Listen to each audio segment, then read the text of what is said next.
এই যে আমরা আল্লাহর প্রশংসা আদায় করি আলহামদুলিল্লাহ বলে, এখন হঠাৎ একটা কথা মনে পড়লো, সেটা হচ্ছে যে আমরা যে আলহামদুলিল্লাহ বলার সুযোগটা পেলাম, এটার শুকরিয়া কি দিয়ে আদায় করব? কথা মনে হয় বুঝাতে পারিনি। পৃথিবীতে এরকম হাজারো মানুষ আছে যাদেরকে আল্লাহ নেয়ামত দেন, কিন্তু তারা আল্লাহর শুকরিয়া আদায় করে আলহামদুলিল্লাহ বলতে পারে না। তো আমি আপনি যে আলহামদুলিল্লাহ বলার সুযোগটা পেলাম, আল্লাহ যে আমাকে এবং আপনাকে এই তৌফিকটা দিল আলহামদুলিল্লাহ বলার, এটার শুকরিয়া আপনি কি দিয়ে আদায় করবেন? আলহামদুলিল্লাহ। দরুদ ও সালাম বর্ষিত হোক পৃথিবীর সর্বশেষ ও সর্বশ্রেষ্ঠ রাসূল আহমদ মুহাম্মদ মুস্তাফা সাল্লাল্লাহু আলাইহি ওয়াসাল্লামের প্রতি। যারা বাম পাশে দাঁড়িয়ে আছেন, পিছনে স্টেজের সাথে দাঁড়িয়ে আছেন, ওই পিছনে দাঁড়িয়ে আছেন, তাদের সকলকে মাঠের মধ্যে এসে সামনের দিকে এসে বসার বিনীত অনুরোধ করতেছি। আমার একজন উস্তাদ ছিল মুফতি সাঈদ আহমদ পালানপুরি, উনি এখনো জীবিত আছেন। তা আমরা যখন দাওরায়ে হাদিসে 1400-1500 ছাত্র ওনার নিকটে পড়তাম, তো উনি প্রতিষ্ঠান থেকে বেতন নিতেন না। তো উনি যখন ক্লাসে প্রবেশ করতেন, তার 15 থেকে 20 মিনিট আগে সব ছাত্রকে পাখির মতো নীরব হয়ে বসে থাকতে হবে। উনি ক্লাসে ঢোকার সময় যদি বুঝতে পারেন যে কোনো ছাত্র ঘুমাচ্ছে, কোনো ছাত্র কথা বলতেছে, বা কোনো ছাত্র দাঁড়িয়ে আছে, বা তার প্রবেশ করার পরে কোনো ছাত্র প্রবেশ করতেছে, তাহলে তিনি দার্স বন্ধ করে দিয়ে চলে যেতেন এবং বলতেন যে আমি প্রতিষ্ঠানের বেতনভোগী নই, ইলম শিখাতে আসি। যারা ইলমের মাজলিসের আদব রক্ষা করা জানে না, তারা ইলম পাওয়ার অধিকারও রাখে না। তো এটা কোরআন এবং হাদিসের মাজলিস। এখানে হাফাতহুমুল মালায়েকাহ, আল্লাহর রাসূলের হাদিস, যে যেখানে আল্লাহ এবং আল্লাহর রাসূলের কথা হয় সেখানে সেই জায়গাটা ফেরেশতারা ঘিরে ধরে। ওয়া নাযালাত আলাইহিমুস সাকিনাহ, এবং আসমান থেকে সেখানে আল্লাহর রহমত, প্রশান্তি, শান্তি তাদের উপর বর্ষণ করা হয়। তাহলে এই মাজলিসে যদি ফেরেশতারা বসে থাকে, তাহলে আপনারা কিভাবে দাঁড়িয়ে আছেন? তাই নয় কি? এই জন্য যারা মজলিসের আদবের খেলাফ করে, কোরআন এবং হাদিসের মজলিসের আদবের লঙ্ঘন করে, রাসূল সাল্লাল্লাহু আলাইহি ওয়াসাল্লামের এবং আল্লাহ সুবহানাহু তাআলার বাণীর আদবের লঙ্ঘন করে যারা দাঁড়িয়ে আছেন, তাদেরকে বসার জন্য অনুরোধ করতেছি। হয় আপনি বসেন, না হয় আমরা চলে যাই, দুটোর একটা। কেন? কোরআন এবং হাদিসের আলোচনা হতে হবে বসে আদবের সাথে। আজকে আপনাদের সামনে আমার সংক্ষিপ্ত আলোচনার বিষয়বস্তু একটি ইসলামী পরিবার, একটি আদর্শ পরিবার, বা একজন সৎ সন্তান, একজন আদর্শবান সন্তান কিভাবে আপনি গড়ে তুলবেন, কিভাবে জাতিকে উপহার দিবেন, এর উপর গুরুত্বপূর্ণ ও সংক্ষিপ্ত আলোচনা পেশ করার চেষ্টা করব ইনশাআল্লাহ। ইসলামে পরিবারের গুরুত্ব সীমাহীন ও অপরিসীম। ইসলামে পরিবারের গুরুত্ব বোঝানোর জন্য আমি আপনাকে 2 থেকে 3টা পয়েন্ট পেশ করতে পারি যে ইসলামে পরিবারের গুরুত্ব কতখানি। আজ যদি কোনো মেয়ের স্বামী মারা যায়, আজ যদি কোনো মেয়েকে তার স্বামী তালাক দেয়, তাহলে ওই তালাকপ্রাপ্তা মেয়ে, ওই বিধবা মেয়ে যার স্বামী মারা গেছে, সে কি পরের দিনে বিবাহ বন্ধনে আবদ্ধ হতে পারবে? কি করতে হবে? ইদ্যত পালন করতে হবে। কতদিন? 4 মাস 10 দিন। এই 4 মাস 10 দিন ইদ্যত পালন করার বিধান ইসলাম কেন দিয়েছে? উলামায়ে কেরাম, মুহাদ্দিসিনে ইযাম বলতেছেন যে 4 মাস 10 দিন তাকে এই জন্য অপেক্ষা করতে হবে, যদি সে স্বামী মারা যাওয়ার পরের দিনেই বা তালাক হওয়ার পরের দিনে আরেকজন স্বামীর সাথে বিবাহ বন্ধনে আবদ্ধ হয়, আর আগের স্বামীর পক্ষ থেকে তার পেটে কোনো সন্তান থেকে থাকে, তাহলে ইশতেবাহ, সন্দেহ তৈরি হবে যে এই সন্তানটা আগের স্বামীর না পরের স্বামীর। এই জন্য তাকে 4 মাস 10 দিন অপেক্ষা করতে হবে, যাতে ওই সন্তানের পিতৃত্ব সাবিত করা যায়, পিতৃত্ব প্রমাণ করা যায় যে এই সন্তানের পিতা কে। ঠিক যদি কোনো গর্ভবতী মেয়ের স্বামী মারা যায় বা কোনো গর্ভবতী মেয়েকে কোনো স্বামী তালাক দেয়, তাহলে গর্ভবতী মেয়ের ইদ্যত হচ্ছে সন্তান প্রসব হওয়া পর্যন্ত, যাতে ওই সন্তানের পিতৃত্ব সাবিত করা যায়, পিতৃত্ব প্রমাণ করা যায়। এটা হচ্ছে ইসলামে পরিবারের গুরুত্ব। যখন সন্তান পিতার পরিচয় হারিয়ে ফেলবে, তখন পরিবারের অস্তিত্ব হারিয়ে যাবে।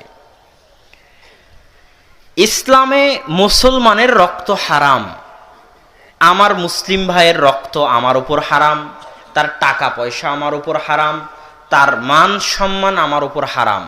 কেমন হারাম?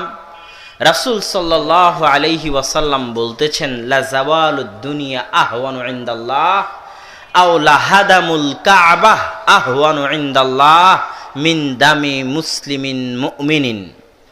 আল্লাহ সুবহানাহু তাআলার নিকটে সারা পৃথিবীর ধ্বংস হওয়ার চাইতে একজন মুসলমানের রক্ত বেশি দামি। শুধু তাই নয়, রাসূল সাল্লাল্লাহু আলাইহি ওয়াসাল্লাম বলছেন, আল্লাহ সুবহানাহু তাআলার নিকটে কাবা ঘর ধ্বংস হওয়ার চাইতে একজন মুসলমানের রক্তের মূল্য দামি। তথা কাবা ঘর যদি আপনি ভেঙে ফেলেন, তো আপনার যত না গুনাহ হবে, আপনি যদি একজন মুমিন মুসলিমকে হত্যা করেন, তার চেয়ে বেশি গুনাহ হবে। এটা আমি বলিনি, রাসূল সাল্লাল্লাহু আলাইহি ওয়াসাল্লাম বলে গেছেন। এই জন্য আরেক হাদিসে রাসূল সাল্লাল্লাহু আলাইহি ওয়াসাল্লাম বলতেছেন, লাউ আন্না আহলাস সামাই ওয়াল আরজ, আসমান এবং জমিনের সকল মানুষ, সকল জিন, সকল ফেরেশতা মণ্ডলী যদি একত্রিত হয়, কল্পনা করেন আদম আলাইহিস সালাতু ওয়াস সালাম থেকে নিয়ে কিয়ামত পর্যন্ত, জিন জাতির শুরু থেকে নিয়ে জিন জাতির শেষ পর্যন্ত, এবং সকল ফেরেশতা একত্রিত হয়ে একজন মুমিন মুসলিমকে হত্যা করতেছে, তো আল্লাহ সুবহানাহু তাআলা বলতেছেন, এদের সকলকে, আদম থেকে নিয়ে কিয়ামত পর্যন্ত সকল মানুষকে, সকল জিনকে, সকল ফেরেশতাকে একজন মুমিন মুসলিম হত্যার কারণে একসাথে জাহান্নামে নিক্ষেপ করতে আল্লাহ দ্বিধা করবেন না। এটা একজন মুমিনের রক্তের মূল্য। তো আমি যেটা বলতে চাচ্ছিলাম, পরিবারের আলোচনার সাথে এই আলোচনার সম্পর্কটা হচ্ছে, 3 শ্রেণীর মুমিনের রক্ত হালাল, হত্যা করা যায়। রাসূল সাল্লাল্লাহু আলাইহি ওয়াসাল্লাম বলেছেন, লা ইয়াহিল্লু দামু মরিইন মুসলিমিন ইল্লা সালাসাহ, মুসলমানের রক্ত হারাম, তবে 3 শ্রেণীর মুসলমানকে হত্যা করা যায়। 1, যে আরেক মুসলমানকে হত্যা করেছে তাকে কিসাস স্বরূপ হত্যা করতে হবে। 2, আস-সাইয়্যিবুজ জানি, যে বিবাহিত অবস্থায় জেনা করেছে তাকে হত্যা করতে হবে। 3, মুফারিকুল জামাআহ, যে জামাত ছেড়ে দিয়েছে তাকে হত্যা করতে হবে। যেহেতু এটা আহলে হাদিস এলাকা, এই জন্য এই 3 নাম্বার পয়েন্টে কিছু কথা আছে। 3 নাম্বার পয়েন্টের কথা বলে আবার ওই দ্বিতীয় পয়েন্ট, বিবাহিত অবস্থায় জেনা করলে হত্যা করতে হবে, ওটার সাথে আমাদের পরিবারের আলোচনা সম্পৃক্ত আছে। তো 3 নাম্বার পয়েন্ট হচ্ছে মুফারিকুল জামাআহ, জামাত যে ছেড়ে দিবে তাকে হত্যা করতে হবে। আমি আজকে তাবলিগ জামাত করতাম, কালকে ছেড়ে দিলাম, তাহলে কি আমাকে হত্যা করতে হবে? আমি আজকে জামাত ইসলাম করতাম, আজকে জামাত ইসলাম ছেড়ে দিলাম, তাহলে কি আমাকে হত্যা করতে হবে? এটা আপনার সাধারণ বিবেকে বলতেছে হত্যা করতে হবে না। কিন্তু আপনি যান, জামাতে ইসলামের বই নেন, তাবলিগ জামাতের বই নেন, তাদের জামাতবদ্ধ জীবনযাপনের বইয়ে দেখবেন যে তাদের ওই তাবলিগ জামাতের সাথে সম্পৃক্ত থাকাকে তারা বলতেছে জামাতের সাথে সম্পৃক্ত থাকা। জামাতে ইসলামের সাথে সম্পৃক্ত থাকাকে তারা বলতেছে জামাতের সাথে সম্পৃক্ত থাকা। এবং এই হাদিসগুলোই যে হাদিসগুলো রাসূল সাল্লাল্লাহু আলাইহি ওয়াসাল্লাম জামাতের জন্য বলেছেন, যেমন আল্লাহ রাসূল বলেছেন আমুরুকুম বিখামসিন, আমি তোমাকে 5টি বিষয়ের নির্দেশ দিচ্ছি, তার মধ্যে একটা হচ্ছে বিল জামাআহ, জামাতবদ্ধ জীবন যাপন করবে। জেনে রাখো মান ফারাকাল জামাআহ কিদা শিবিরিন, যে ব্যক্তি জামাত থেকে 1 বিঘত পরিমাণ দূরে চলে গেল, তার কাঁধ থেকে তার কাঁধ থেকে ইসলাম দূরে সরে গেল।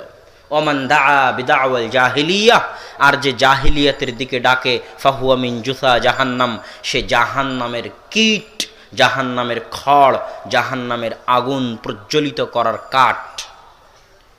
এই কঠিন হাদিস যে জামাতবদ্ধ জীবন যাপন করতে হবে এবং যে জামাত থেকে বিচ্ছিন্ন হয়ে যাবে, 1 বিঘত পরিমাণ দূরে চলে যাবে, সে ইসলাম থেকে বের হয়ে গেল। আর আল্লাহ রাসূল বলছে যে জামাত ছেড়ে দিল তাকে হত্যা করতে হবে। তাদের বইগুলো খুলে দেখবেন এই হাদিসগুলো তারা নিজ দলের জন্য ব্যবহার করেছে, যে তাদের দলের সাথে সম্পৃক্ত থাকা মানে হচ্ছে জামাতবদ্ধ জীবন যাপন করা। তার মানে আমি যদি আজ জামাত ইসলাম করি, কাল ছেড়ে দিই, তাহলে আমাকে হত্যা করতে হবে তাদের দাবি অনুযায়ী। আমি যদি আজ তাবলিগ জামাত করি, কাল তাবলিগ জামাত ছেড়ে দিই, তাহলে আমাকে হত্যা করতে হবে তাদের দাবি অনুযায়ী। কেননা এই হাদিসগুলোকে তারা সেই ক্ষেত্রে ব্যবহার করেছে। আমি জানি না আপনারা আমার আলোচনা বুঝতেছেন কিনা, আলোচনা কি বোঝা যায়? তাহলে জামাতের সঠিক অর্থ কি? আমি বহু জায়গায় বলেছি যে আসমানের নিচে জমিনের উপরে যে হাদিসগুলো মাজলুম, যে হাদিসগুলোর উপর মানুষ অত্যাচার করেছে, যে হাদিসগুলোর অর্থ মানুষ যুগে যুগে বিকৃত করেছে, সেই হাদিসগুলোর মধ্যে একটা হাদিস হচ্ছে জামাতবদ্ধ জীবনযাপনের হাদিস। তাহলে জামাতবদ্ধ জীবনযাপন মানে কি? এবার আপনার সাথে আর 1 মিনিট শুনেন। আবু বকর রাদিয়াল্লাহু তাআলা আনহুর যুগে যখন তিনি রাসূল সাল্লাল্লাহু আলাইহি ওয়াসাল্লামের মৃত্যুর পরে খেলাফতের দায়িত্ব গ্রহণ করলেন, তখন একদল মানুষ যাকাত দিতে অস্বীকার করলো। তো আবু বকর রাদিয়াল্লাহু তাআলা আনহু বলছে, ওয়াল্লাহি লা উকাতিলান্নাহুম, আল্লাহর কসম, যারা যাকাত দিবে না বা যারা যাকাত দিতে চাচ্ছে না, আমি আবু বকর তাদের বিরুদ্ধে যুদ্ধ করব। তখন ওমর রাদিয়াল্লাহু তাআলা আনহু বলছেন, কাইফা তুকাতিলুনাহুম, হে আবু বকর আপনি কিভাবে তাদের বিরুদ্ধে যুদ্ধ করবেন, অথচ তারা সাক্ষী দিয়েছে যে আল্লাহ ব্যতীত কোনো মাবুদ নেই এবং মুহাম্মদ সাল্লাল্লাহু আলাইহি ওয়াসাল্লাম আল্লাহর রাসূল। আর যে ব্যক্তি সাক্ষ্য দিবে সে মুসলিম, আর মুসলিমের রক্ত হারাম, আপনি মুসলিমকে হত্যা করতে পারেন না, তাহলে যাকাত অস্বীকারীকে আপনি কিভাবে হত্যা করবেন, হে আবু বকর রাদিয়াল্লাহু তাআলা আনহু? তখন আবু বকর রাদিয়াল্লাহু তাআলা আনহু বলছেন, শোনো ওমর, ওয়াল্লাহি লাউ মানাউনি ইকালান ইউআদ্দুনাহু ইলা রাসূলিল্লাহ, তারা, শোনো ওমর, আমি তো তাদের বিরুদ্ধে যুদ্ধ করবই করব যদি দেখি যে যারা আল্লাহর রাসূলের যুগে যাকাত দিতে এসে উট গরু ছাগলের সাথে উট গরু ছাগলের রশিও দিয়েছে যাকাত হিসেবে, ওই উট গরু ছাগল ছেড়ে গেছে রশি সহ, রশি ফিরিয়ে নিয়ে যায়নি, খেজুর গম ধান চাল ওসর দিতে এসে যে বস্তায় করে নিয়ে এসেছিল ওই বস্তাটাও রেখে গেছে, নিয়ে যায়নি। আর আমি আবু বকর আমার যুগে যদি খেজুর গম ধান চাল ফেলে বস্তা নিয়ে চলে যেতে চায়, উট গরু ছাগল রেখে উট গরু ছাগলের রশি দড়ি নিয়ে যেতে চায়, তাহলে আমি আবু বকর ওই দড়ি ওই রশির জন্য ওই বস্তার জন্য পর্যন্ত যুদ্ধ করব, হয় মারব না হয় মরব। এখন যারা সচেতন শ্রোতা আছেন তাদের কাছে আমার জিজ্ঞাসা, যদি আমার এই আলোচনা আগে শুনে থাকেন তাহলে তো বলতে পারবেন, আর যদি আগে শুনে না থাকেন, আজকে প্রথম শুনতেছেন, তাহলে আপনার মেধার পরীক্ষা হবে যে আপনি মাদ্রাসার ছাত্র হলে কেমন ফকিহ হতে পারতেন। কথা মনে হয় বুঝাতে পারিনি। এখন যে প্রশ্ন করবো, এই প্রশ্নের উত্তর দিতে পারলে আপনি নিজে নিজে বুঝতে পারবেন যে আপনি যদি মাদ্রাসার ছাত্র হতেন তাহলে জীবনে আপনার ভালো ফকিহ হওয়ার সম্ভাবনা ছিল। সেটা কি? সেটা হচ্ছে আবু বকর রাদিয়াল্লাহু তাআলা আনহু তাদেরকে মুসলিম হওয়ার পরেও কেন হত্যা করতেছেন। কারা বলতে পারবেন? হাত উঠান দেখি। কে বললেন? আপনি আমার এই বক্তব্য আগে শুনেছেন নাকি? আর কেউ বলেন দেখি, কেন মুসলিম হওয়ার পরেও তাদেরকে আবু বকর রাদিয়াল্লাহু তাআলা আনহু হত্যা করতেছে?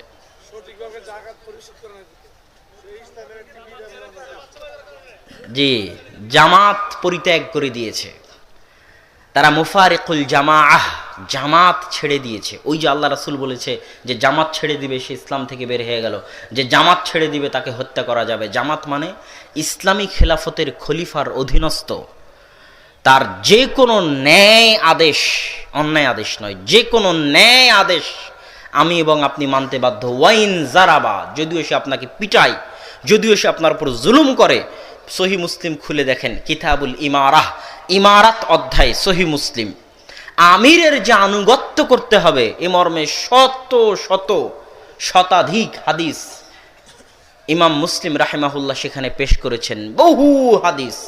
ওগুলো সবই হচ্ছে রাষ্ট্রীয় ক্ষমতার খলিফার আদেশ নির্দেশ। যদি ন্যায় হয় তাহলে আমি আপনি মানতে বাধ্য, যদি না মানি, যদি বিদ্রোহ করি তাহলে আমি খারিজি। খারিজি মানে যে বের হয়ে গেছে। কি থেকে বের হয়ে গেছে? আনিল জামা, জামাত থেকে বের হয়ে গেছে, সে খারিজি। কথা কি আমার স্পষ্ট? ঠিক ইসলামী খেলাফতের পরবর্তীতে যারা বৈধ শাসক তাদের বিরুদ্ধেও তাদের নাসিহা করা যাবে, কিন্তু তাদের বিরুদ্ধে অস্ত্র উত্তোলন করা যাবে না, তাদের বিরুদ্ধে বিদ্রোহ করা যাবে না। যদি কেউ বিদ্রোহ করে, অস্ত্র উত্তোলন করে, তাহলে সে খারিজি। কি থেকে খারিজি? কি থেকে বের হয়ে গেল? জামাত থেকে বের হয়ে গেল। সরকার চাইলে তাকে হত্যা করতে পারে, তাকে ফাঁসির কাস্টে ঝোলাতে পারে, এটা সরকারের ইখতিয়ার। আল্লাহ রাসূল বলে গেছেন, রাসূল সাল্লাল্লাহু আলাইহি ওয়াসাল্লাম স্পষ্ট নির্দেশ দিয়ে গেছে যে যদি আমি তাদেরকে পাই, এই সমস্ত খারিজিদেরকে যারা জামাত ছেড়ে দেয়, লাকতুলান্নাহুম কতলা সামুদ, তাহলে আমি তাদেরকে সামুদ জাতির মতো হত্যা করব। কেননা এরা সমাজের জন্য বিষ। কিভাবে বিষ?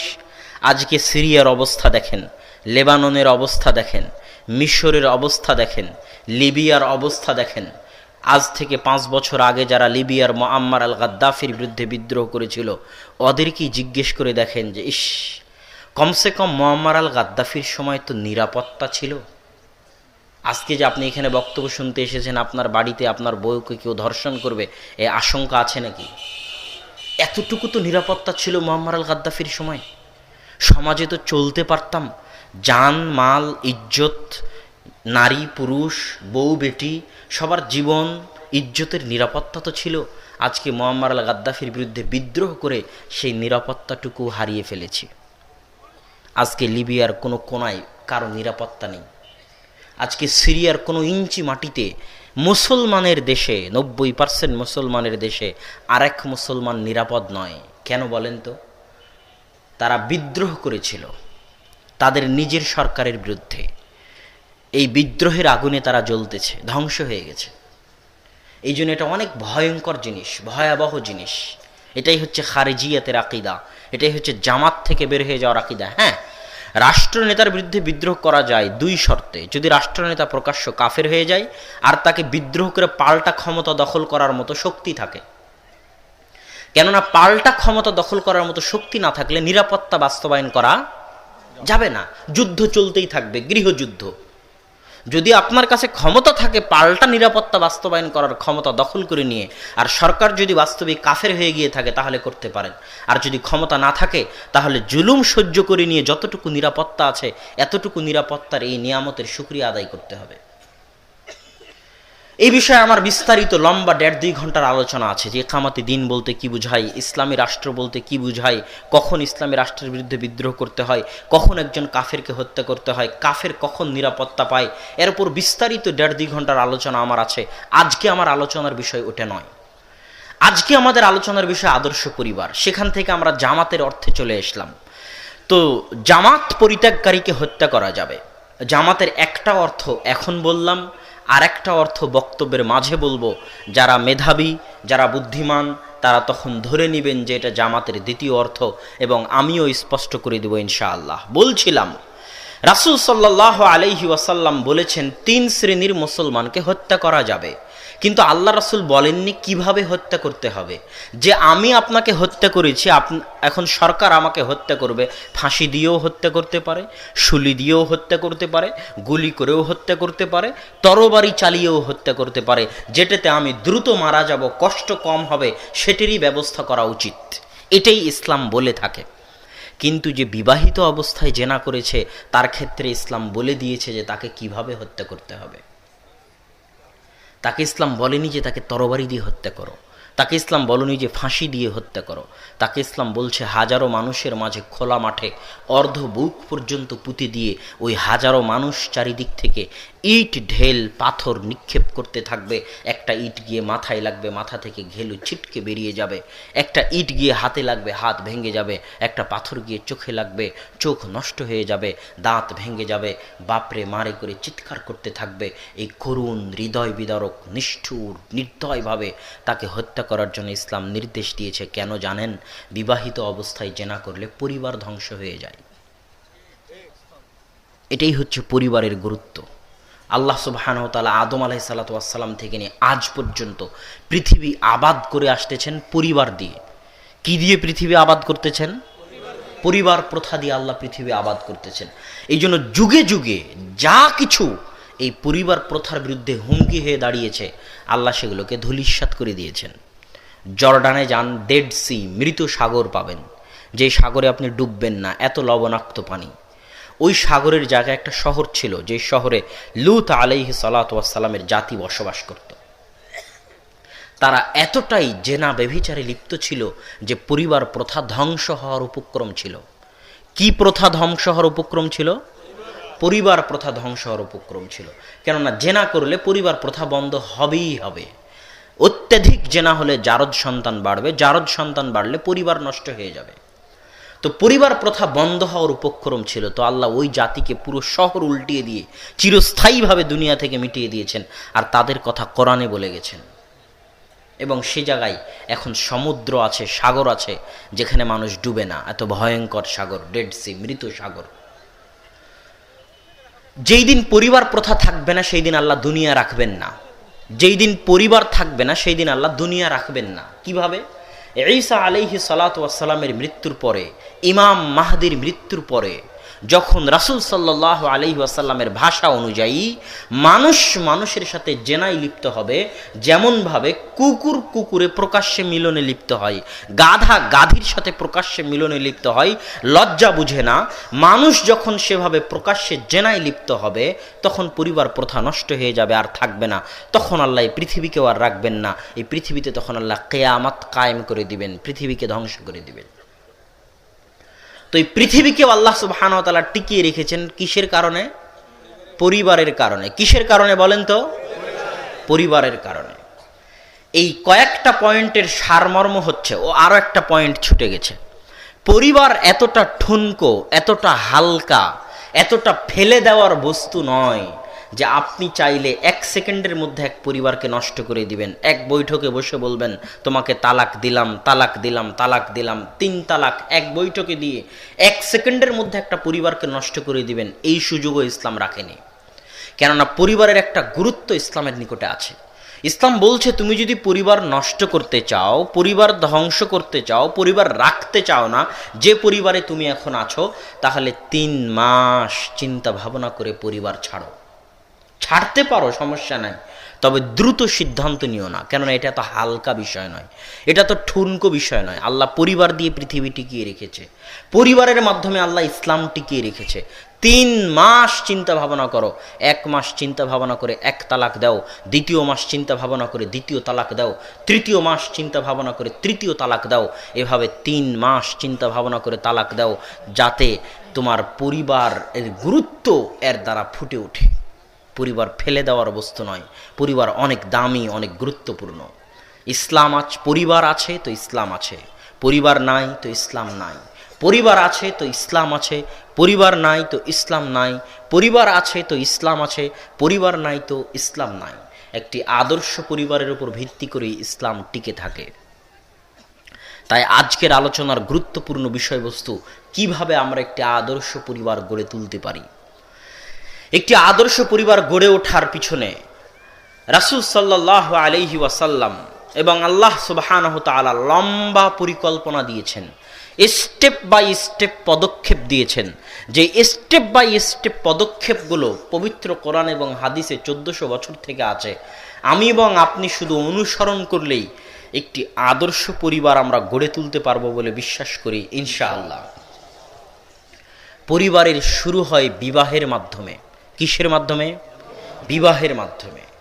এই বিবাহ আমার এবং আপনার পৈতৃক সম্পত্তি নয়, বিবাহ আমার এবং আপনার ছেলে খেলামুর বিষয় নয়, বিবাহ আমার এবং আপনার অনধিকার চর্চার বিষয় নয়। বিবাহ হচ্ছে আল্লাহ এবং আল্লাহর রাসূলের প্রদত্ত সুন্নাত। যদি বিবাহ করতে চান তাহলে আল্লাহ এবং আল্লাহর রাসূলের দেখানো পদ্ধতি অনুযায়ী বিবাহ করতে হবে। যদি বিবাহ করতে চান আল্লাহ এবং আল্লাহ রাসূলের দেখানো পদ্ধতি অনুযায়ী বিবাহ করতে হবে। বিবাহ সুন্নাত, বিবাহের মাধ্যমে আল্লাহ সুবহানাহু ওয়া তাআলা রহমত বরকতের দরজা উন্মুক্ত করে দেন। কিসের দরজা উন্মুক্ত করে দেন? রহমত এবং বরকতের দরজা। দলিল, আব্দুর রাজ্জাক সাহেব তো বহু বক্তব্যে বলেছে সন্তান যত বেশি হবে টাকা তত বেশি হবে, বলেনি? এখন ইহুদি খ্রিস্টান সংস্থাগুলো বলতেছে ছেলে হোক মেয়ে হোক দুটি সন্তানই যথেষ্ট, একটি হলে আরো ভালো। তাহলে বিবাহের মাধ্যমে কেমনে রহমত বরকতের দরজা উন্মুক্ত হবে সেটাই একটু আমি আপনাকে বলি। আল্লাহ যদিও স্পষ্টভাবেই বলেছেন যে তোমরা বিবাহ দেও, আমি তোমাদের রিজিকের ব্যবস্থা করব, রহমত বরকত আমি দিব, তারপরও আমি একটু ভেঙ্গে খুলে বলতে চাই যাতে আপনি বুঝতে পারেন। মা মিন দাব্বাতিন, পৃথিবীতে এমন কোনো কিছু চলে না, জীব জন্তু জানোয়ার পশু প্রাণী যাদের রিজিকের দায়িত্ব আল্লাহ বহন করেন না। তাদের রিজিকের দায়িত্ব কার উপর? আল্লাহ সুবহানাহু ওয়া তাআলার উপর। কথার কথা, আমি যখন একাই আছি তখন আমার রিজিক আল্লাহ আমার হাতে দিবেন। এবার যখন আমি বিবাহ করলাম, বিবাহ করে আরেকজন মেয়েকে আমার ঘরে নিয়ে আসলাম এবং ওই মেয়ের রিজিকের দায়িত্ব আমি উঠালাম, তো আমার স্ত্রীর কপালে যে রিজিক আল্লাহ পৃথিবী সৃষ্টির 50,000 বছর পূর্বে লিখে রেখেছেন, কথার কথা আমার স্ত্রীর কপালে আল্লাহ লিখে রেখেছেন যে তার একটা পাকা বাড়িতে সে থাকবে, আমার স্ত্রীর কপালে আল্লাহ লিখে রেখেছেন যে সে পোলাও গোস্ত ভাত মাংস দিয়ে খাবে, তার এত জমি জায়গা হবে, আমার স্ত্রীর কপালে আল্লাহ পৃথিবী সৃষ্টির 50,000 পূর্বে যে ভাগ্য লিখেছেন, ওই তাকদীর ওই রিজিক পূরণ আল্লাহ সুবহানাহু ওয়া তাআলা আমার হাত দিয়ে করবেন। কথা মনে হয় বুঝাতে পারিনি। আমার স্ত্রী দুপুরে যে আলু ভর্তা দিয়ে ভাত খাবে এটা তার রিজিকে লেখা আছে, ওই আলু ভর্তা দিয়ে ভাত খেতে যে টাকাটা লাগবে ওটা কার হাত দিয়ে আসবে? আমার হাত দিয়ে আসবে, কেননা আমি তার রিজিকের দায়িত্ব উঠিয়েছি। যখন একটা সন্তান দুনিয়াতে আসবে তখন ওই সন্তান যে ভাগ্য নিয়ে পৃথিবীতে আসবে, যে রিজিক নিয়ে পৃথিবীতে আসবে, যতদিন পিতা সন্তানের রিজিকের দায়িত্ব নিজের হাতে রাখে, যতদিন সন্তানকে আলাদা করে দেয়নি, ততদিন পিতার মাধ্যমে আল্লাহ সেই রিজিকের ব্যবস্থা করে দিবেন। এটা আল্লাহর জিম্মেদারি। এইভাবে আল্লাহ সুবহানাহু ওয়া তাআলা রহমত বরকতের দরজা উন্মুক্ত করে দেন। এই জন্যই ওই সাহাবীর হাদিস আলবানী রাহিমাহুল্লাহ সহি বলেছেন, আমি পেশ করে থাকি যে একজন সাহাবী আল্লাহর রাসূলের মসজিদে কোরআন এবং হাদিস শিখে, তো তার ভাই লাহু আখ ইয়াশতাকি ইলা রাসূলিল্লাহ, আল্লাহর রাসূলের নিকটে তার ভাই অভিযোগ করেছে, আল্লাহর রাসূল আমার ভাই আমার সংসারের কোনো কাজ তো করেই না, পাল্টা তার খরচ আমাকে বহন করা লাগে, আল্লাহ রাসূল তাকে তো একটু বলেন সে যেন আমার সাংসারিক কাজে কিছু সহযোগিতা করে।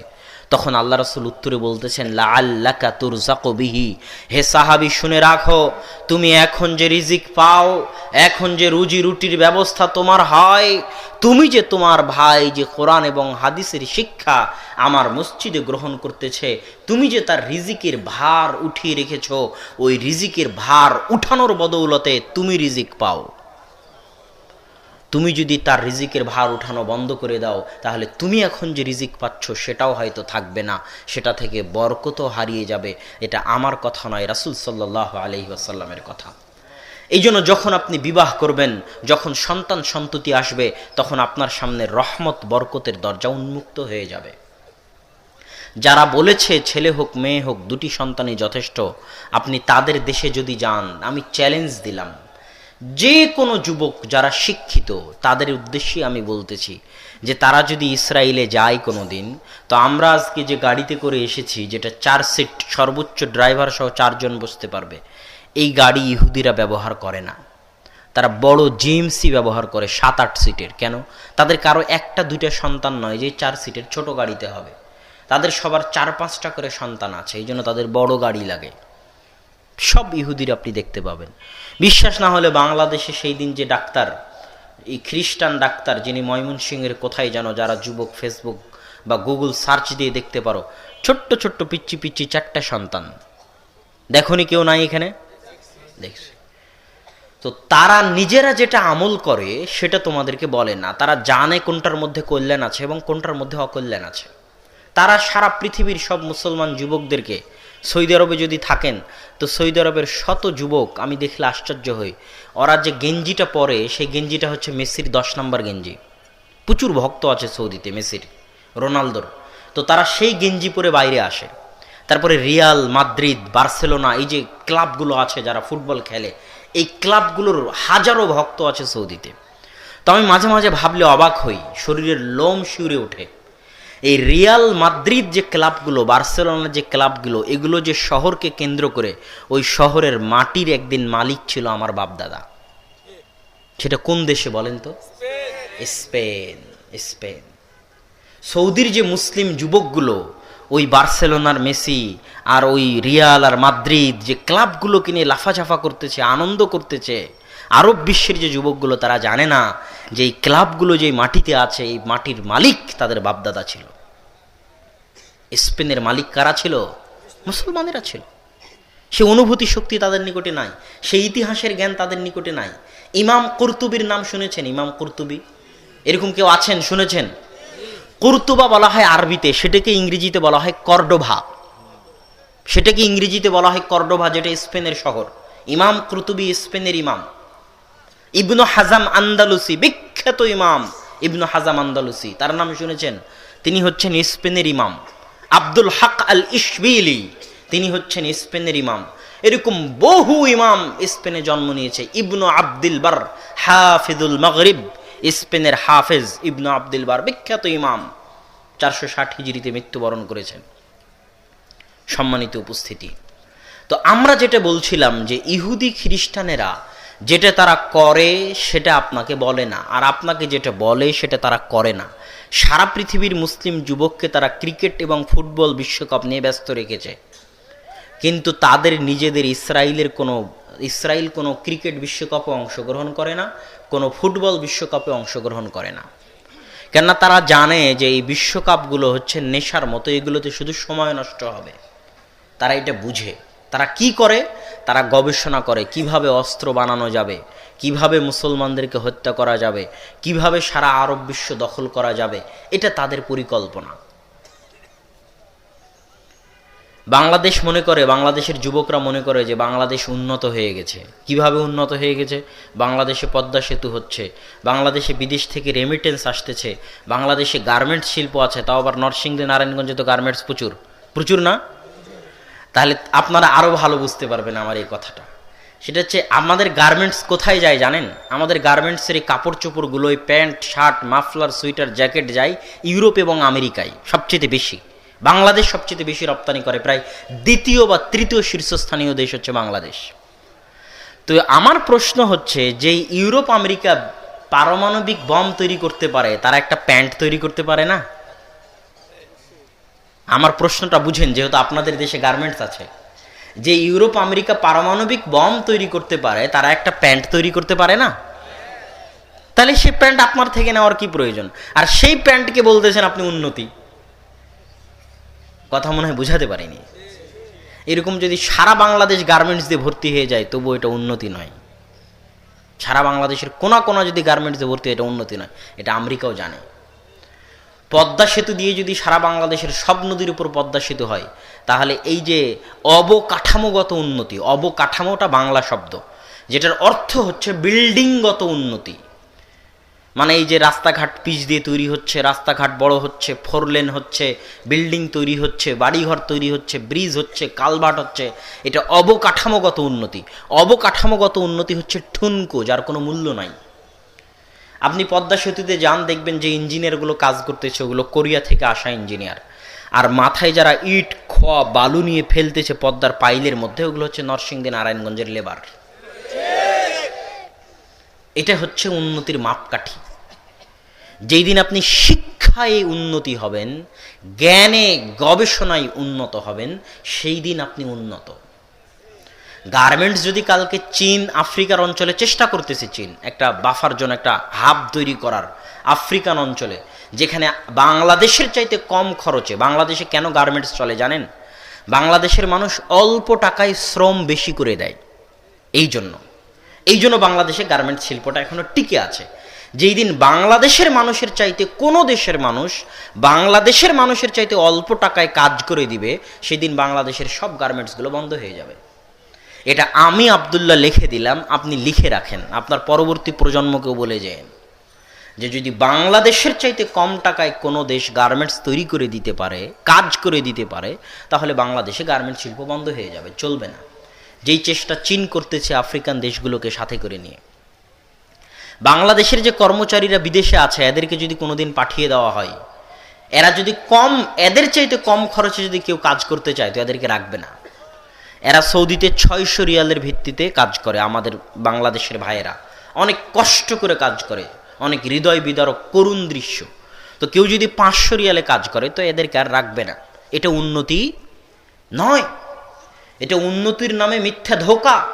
উন্নতি তখনই যখনই আপনার ছেলে জ্ঞানে গুণে গবেষণার চরম শিখরে পৌঁছে যাবে, যখন ঢাকা বিশ্ববিদ্যালয়ের অবস্থান হবে পৃথিবীর র্যাঙ্কিং বিশ্ববিদ্যালয়গুলোর প্রথম দিকে, যখন রাজশাহী চিটাগাং বিশ্ববিদ্যালয়গুলোর অবস্থান হবে পৃথিবীর র্যাঙ্কিং বিশ্ববিদ্যালয়ের প্রথম দিকে, তখন বুঝতে পারবেন যে হ্যাঁ, দেশে উন্নত হচ্ছে। আর যখন দেখবেন যে রাজশাহী আর ঢাকা বিশ্ববিদ্যালয়ে মারামারি হচ্ছে, এই গণতন্ত্রের নামে হরতাল, রাজনীতি, খুন খারাপি হচ্ছে, তখন এগুলো উন্নতি নয়, এগুলো উন্নতির নামে ধোঁকাবাজি। তো সম্মানিত উপস্থিতি, আমরা কি বলছিলাম? ছেলে হোক মেয়ে হোক, দুটি সন্তানই যথেষ্ট। এটা ইহুদি খ্রিস্টান আপনাকে বলেছে, কিন্তু তারা এটা করবে না। তারা এটা জানে যে এটা ধোঁকাবাজি, এর মধ্যে ক্ষতি আছে, এর মধ্যে নোকসান আছে। তো আমরা আলোচনা করছিলাম বিবাহ করলে, সন্তান হলে রহমত বরকতের দরজা উন্মুক্ত হয়ে যায়। এবার বিবাহের বিষয়ে রাসূল সাল্লাল্লাহু আলাইহি ওয়াসাল্লাম বলতেছেন, তুনকাহুল মারআতু লিআরবাইন, তোমরা 4টি জিনিস দেখে মেয়েদেরকে বিবাহ করে থাকো। লিমালিহা, লিহাসাবিহা, লিজামালিহা ওয়া লিদীনিহা ফাজফার বিযাতিদ্দীন। তোমরা ধন দৌলত, বংশমর্যাদা, সৌন্দর্য, টাকা পয়সা দেখে, দিনদারিতা দেখে তোমরা মেয়েদের পছন্দ করো। তবে আমি মুহাম্মদ সাল্লাল্লাহু আলাইহি ওয়াসাল্লাম তোমাদের বলে যাচ্ছি, তোমরা যদি বিবাহ করার সময় মেয়ের মধ্যে টাকা পয়সা নাও পাও, সমস্যা নাই, সৌন্দর্যতা নাও পাও, সমস্যা নাই, বংশমর্যাদা নাও পাও, সমস্যা নাই, তবে অবশ্যই যেন তোমার স্ত্রীর মধ্যে দিনদারিতা থাকে। দিনদারিতা দেখে তুমি স্ত্রী চয়ন করো। এখন যুবক বলতেছে যে আমি যার সাথে প্রেম করি সে অনেক দিনদার, 5 ওয়াক্ত সালাত আদায় করে।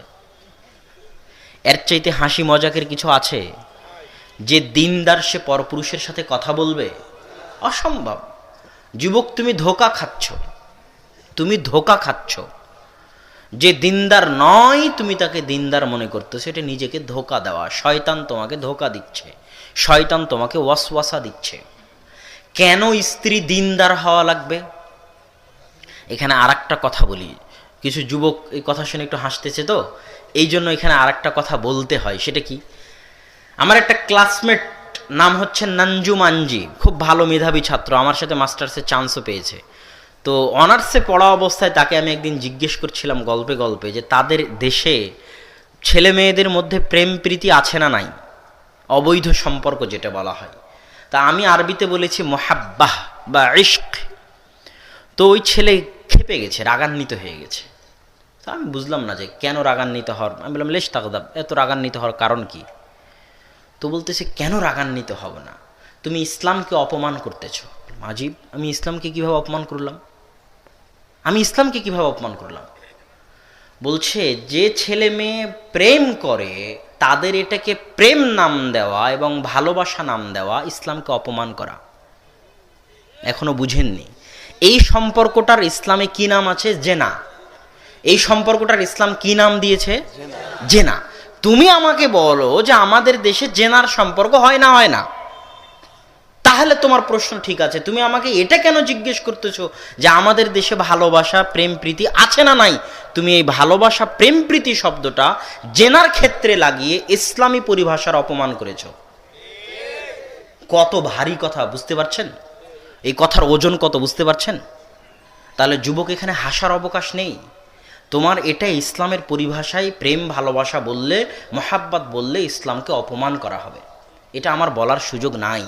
এটা তোমাকেও বলতে হবে যে আমি জেনা করতেছি, এখন আমার সাথে যে জেনা করতেছে সে অনেক দিনদার, এটা বলতে হবে, তাহলে আরো মজাক হবে।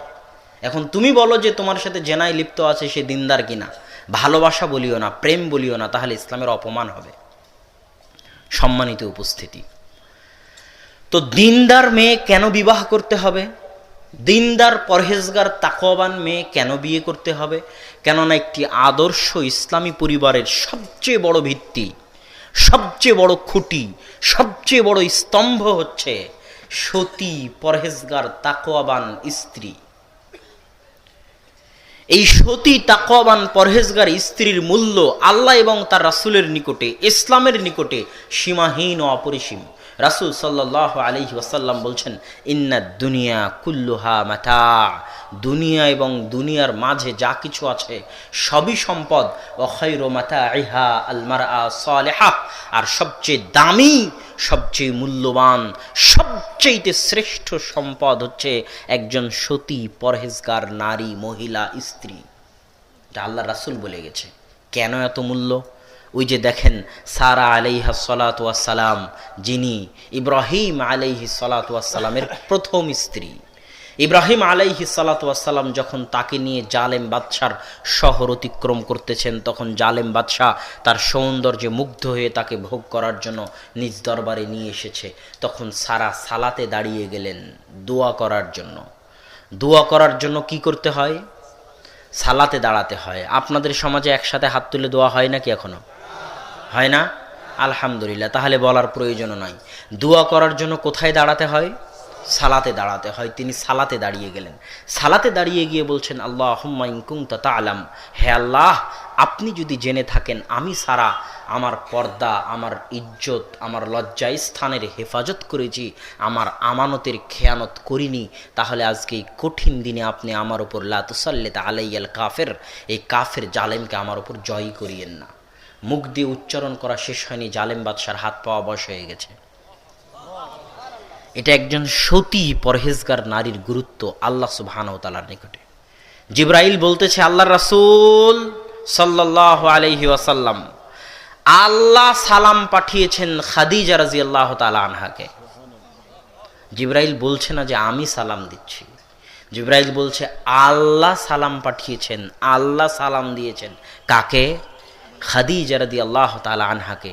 কেননা খাদিজা রাদিয়াল্লাহু তাআলা আনহা আল্লাহর রাসূলের দাওয়াতি জীবনের, আল্লাহর রাসূলের আদর্শ পরিবারের সবচেয়ে বড় সদস্য, সবচেয়ে গুরুত্বপূর্ণ ভূমিকা যিনি পালন করেছেন, তিনি হচ্ছেন খাদিজার মতো একজন পরহেজগার, তাকওয়াবান, সতী, আল্লাহ ভীরু, বুদ্ধিমতী নারী রাদিয়াল্লাহু তাআলা আনহা। যেই বছর খাদিজা রাদিয়াল্লাহু তাআলা আনহা মারা যান, সেই বছরকে বলা হয় আমুল হুজুন, দুঃখের বছর, কষ্টের বছর আল্লাহর রাসূলের জন্য।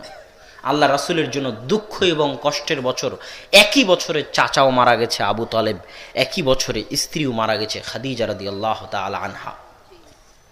সম্মানিত উপস্থিতি, এটা হচ্ছে একজন সতী পরহেজগার নারীর গুরুত্ব। কেননা সেই আপনার পরিবারকে পরিচালনা করবে।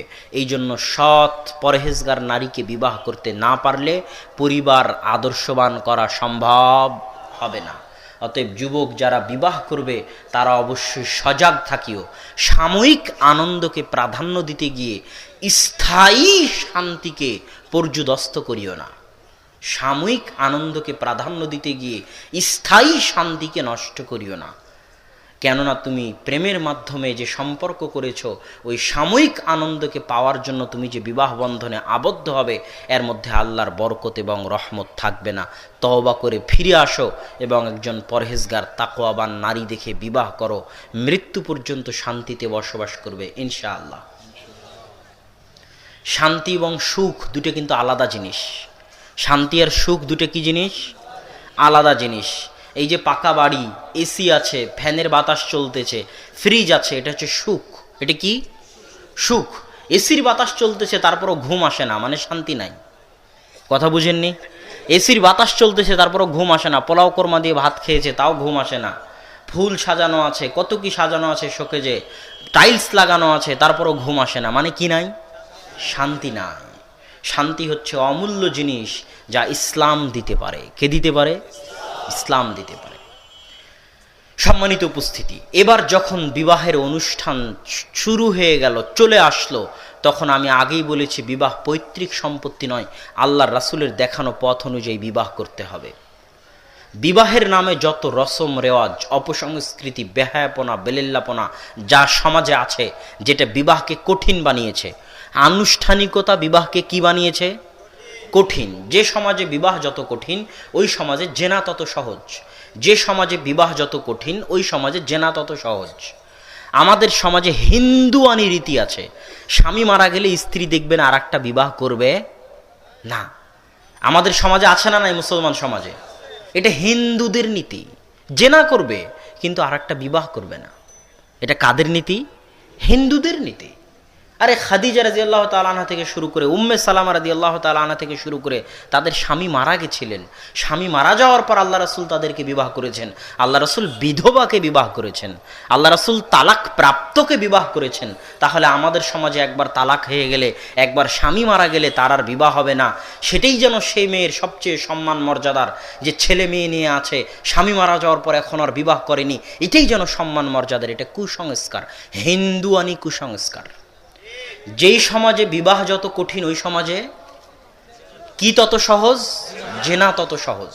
বিবাহকে সহজ করে দিতে হবে। যাবতীয় হিন্দুয়ানি কৃষ্টি কালচার থেকে বিবাহের সাথে যত রসম রেওয়াজ আছে সব হিন্দুদের থেকে এসেছে, সব হিন্দুদের থেকে এসেছে। বিবাহে যত কৃষ্টি কালচার আছে সব এই সমস্ত হিন্দুয়ানি কৃষ্টি কালচার বন্ধ করে বিবাহকে সহজ করতে হবে। আল্লাহ রাসূলের সাহাবী বিবাহ করেছে, আল্লাহ রাসূল জানেই না। আল্লাহ রাসূল বলছে, আব্দুর রহমান তোমার গায়ে হলুদ যে, তো বলে আল্লাহ রাসূল আমি বিবাহ করেছি। আল্লাহ রাসূল জানেই না। আল্লাহ রাসূলের দরবারে একজন মেয়ে এসে বলতে, আল্লাহ রাসূল আমি আপনাকে বিয়ে করতে চাই। আল্লাহ রাসূল রাজি হলেন না। পাশে একজন সাহাবী ছিল, তুমি কি বিবাহ করবে? তো বলে হ্যাঁ করব। কি আছে তোমার কাছে? খুঁজে খুঁজে দেখা গেল কিছুই নাই। তো আল্লাহ রাসূল সাল্লাল্লাহু আলাইহি ওয়াসাল্লাম কোরআনের বিনিময়ে বিবাহ করিয়ে দিলেন। 1 সেকেন্ডের মধ্যে বিবাহ হয়ে গেল। বিবাহ এত সহজ, বিবাহ এত সহজ। আমরা আজ সমাজে বিবাহকে কঠিন করে দিয়েছি। দ্বিতীয় তৃতীয় বিবাহ সমাজে কঠিন হয়ে গেছে। বিধবা নারীকে বিবাহ করা সমাজে কঠিন, তালাক প্রাপ্ত নারীকে বিবাহ করা সমাজে কঠিন। যে সমাজে বিবাহ যত কঠিন, সে সমাজে জেনা তত সহজ। এই জন্য বিবাহের রাস্তাকে সহজ করতে হবে, উন্মুক্ত করতে হবে। বিবাহের রাস্তাকে সহজ করতে হবে, উন্মুক্ত করতে হবে। আসমান থেকে রহমত বর্ষণ হবে ইনশাআল্লাহ। কেননা মানুষের গুনাহের কারণে, ওই যে রাসূল সাল্লাল্লাহু আলাইহি ওয়াসাল্লাম বলেছে, কথায় কথায় কথা মনে পড়ে। আপনারা আব্বুর হাদিসেও শুনেছেন যে যখন ইমাম মাহদি আসবে, যখন ঈসা আলাইহিস সালাম আসবে, তখন একটা গাভীর দুধ খাবে 1 গ্রাম, একটা ডালিম খাবে 1 বংশ। এত বড় ডালিম হবে, গাভীর এত দুধ হবে। কেন?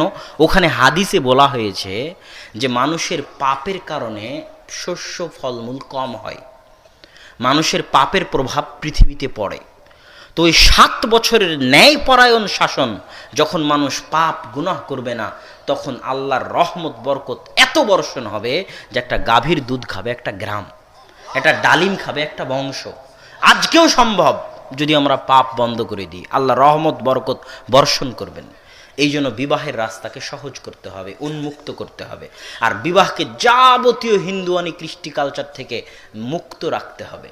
বিবাহের দিন মেয়ে উপস্থিত থাকবে, বিবাহের দিন মেয়ের পিতা উপস্থিত থাকবে, যে বিবাহ করবে সে উপস্থিত থাকবে, 2 জন সাক্ষী উপস্থিত থাকবে, যিনি বিবাহ পড়াবেন তিনি উপস্থিত থাকবেন।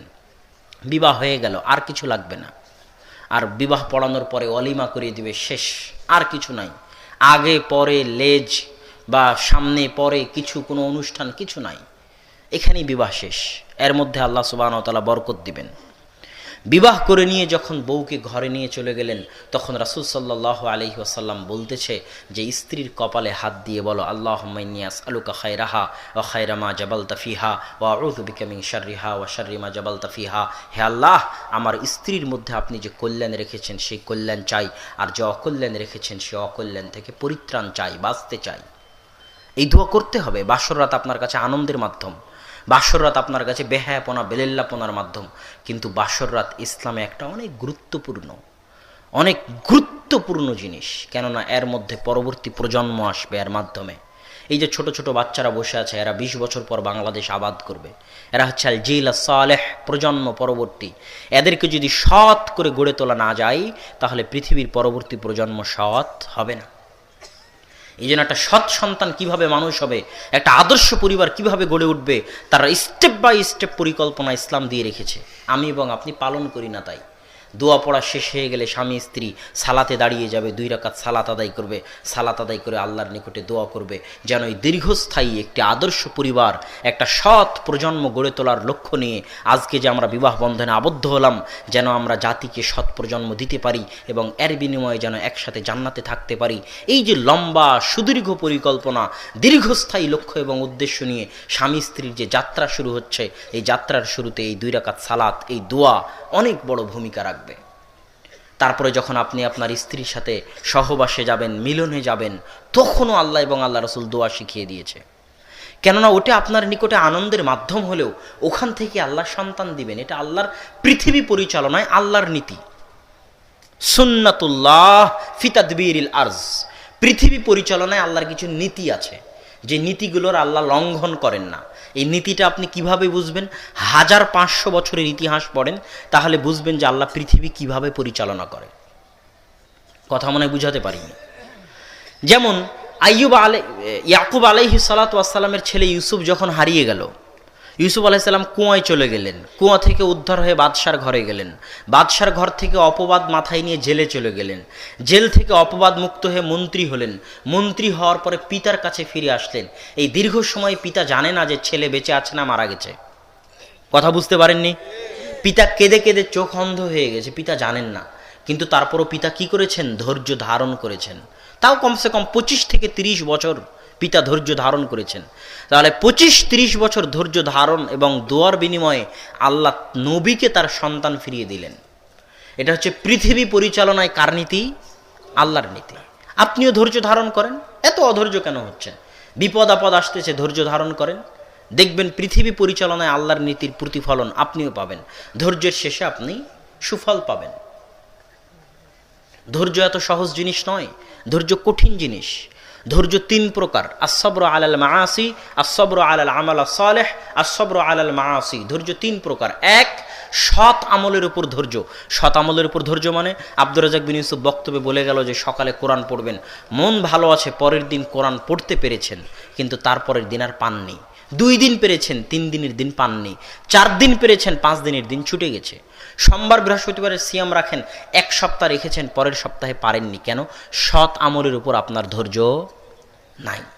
এটা হচ্ছে সৎ আমলের উপর ধৈর্য, অল্প হলেও প্রত্যেক দিন করা, তার নাম হচ্ছে সৎ আমলের উপর ধৈর্য।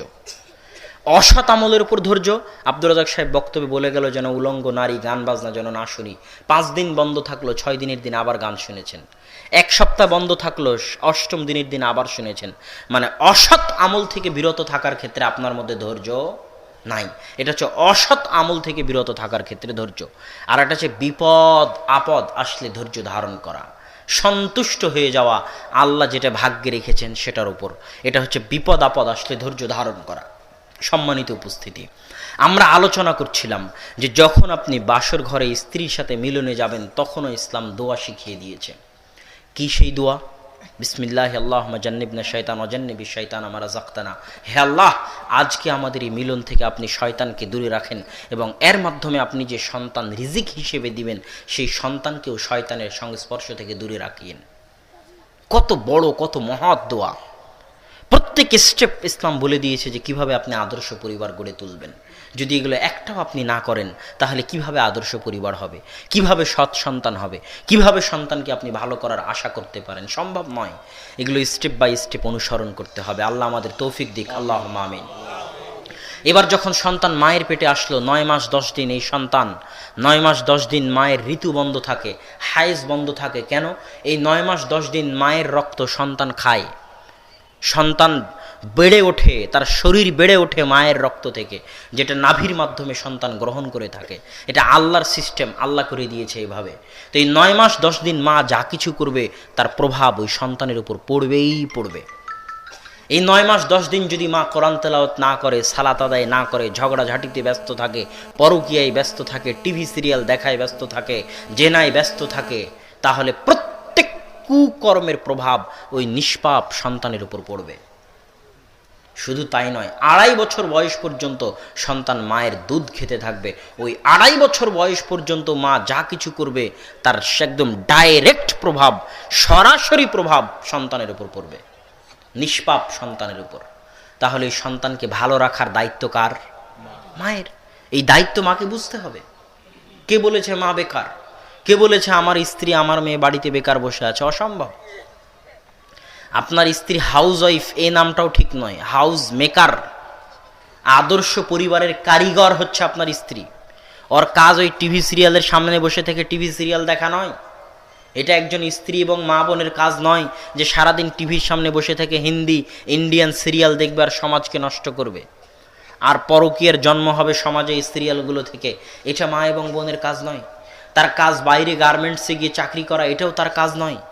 এগুলো অপশনাল, এগুলো করতে পারে, শর্ত সাপেক্ষে করতে পারে। আর যেটা করা জরুরি, করতে বাধ্য, করতে হবেই, না করলে কিয়ামতের মাঠে আল্লাহর দরবারে জবাব দিতেই হবে। প্রত্যেক মাকে আল্লাহর দরবারে জবাব দিতে হবে, প্রত্যেক বোনকে আল্লাহর দরবারে জবাব দিতে হবে। সেটা কি? আল্লাহ সুবহানাহু ওয়া তাআলা তাকে একটি দায়িত্ব দিয়েছেন, একটি চাকরি দিয়েছেন, অনেক গুরু, অনেক মহান, অনেক ভারী দায়িত্ব। সেটা হচ্ছে তার সন্তানকে, ছোট্ট সন্তানকে আদর্শ সন্তান রূপে গড়ে তোলা। এই দায়িত্ব আল্লাহ দিয়েছেন। এটা কঠিন। পারমাণবিক বম তৈরি করা এত কঠিন নয়, এই দায়িত্ব পালন করা যত কঠিন। তাহলে 9 মাস 10 দিন থেকে শুরু করে 2.5 বছর বয়স পর্যন্ত মাকে অনেক সজাগ এবং সচেতন থাকতে হবে। মা যদি নেক কাজ করে, ওই যে ইহুদি খ্রিস্টানদের কথা আমার মাঝে মধ্যে মনে পড়ে। আমি একটা লেখা পড়েছিলাম, প্রবন্ধ, একটা গবেষণা, যে ইহুদিরা এত বুদ্ধিমান কেন হয়। ইহুদিরা কিন্তু পৃথিবীতে সবচেয়ে বুদ্ধিমান জাতি।